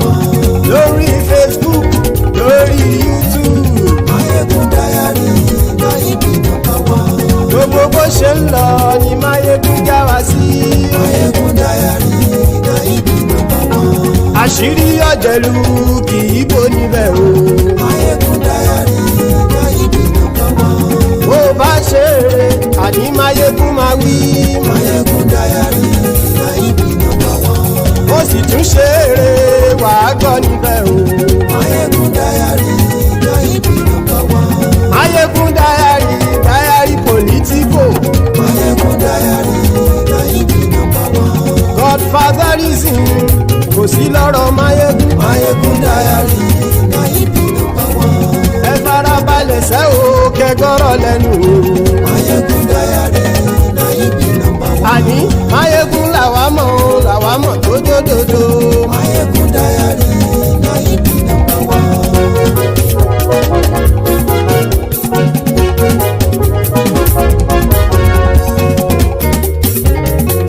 àní ẹ̀sùn ràkì. Maiyegun ti dé. Maiyegun ti dé. ọ̀jẹ̀lú ẹ̀sùn ràkì. Maiyegun ti dé. àní ẹ̀sùn ràkì. Maiyegun ti dé. lórí Facebook. Maiyegun ti dé. àní ẹ̀sùn ràkì. Maiyegun ti dé. lórí YouTube. Maiyegun ti dé. àní ẹ̀sùn ràkì. Maiyegun ti dé. bọ́ bàbá gbé wúrẹ́. Maiyegun máa wí. àní ẹ̀sùn ràkì. Maiyegun ti dé. ijó ìgbádìyẹ. Maiyegun máa wí. àní ẹ̀sùn ràkì.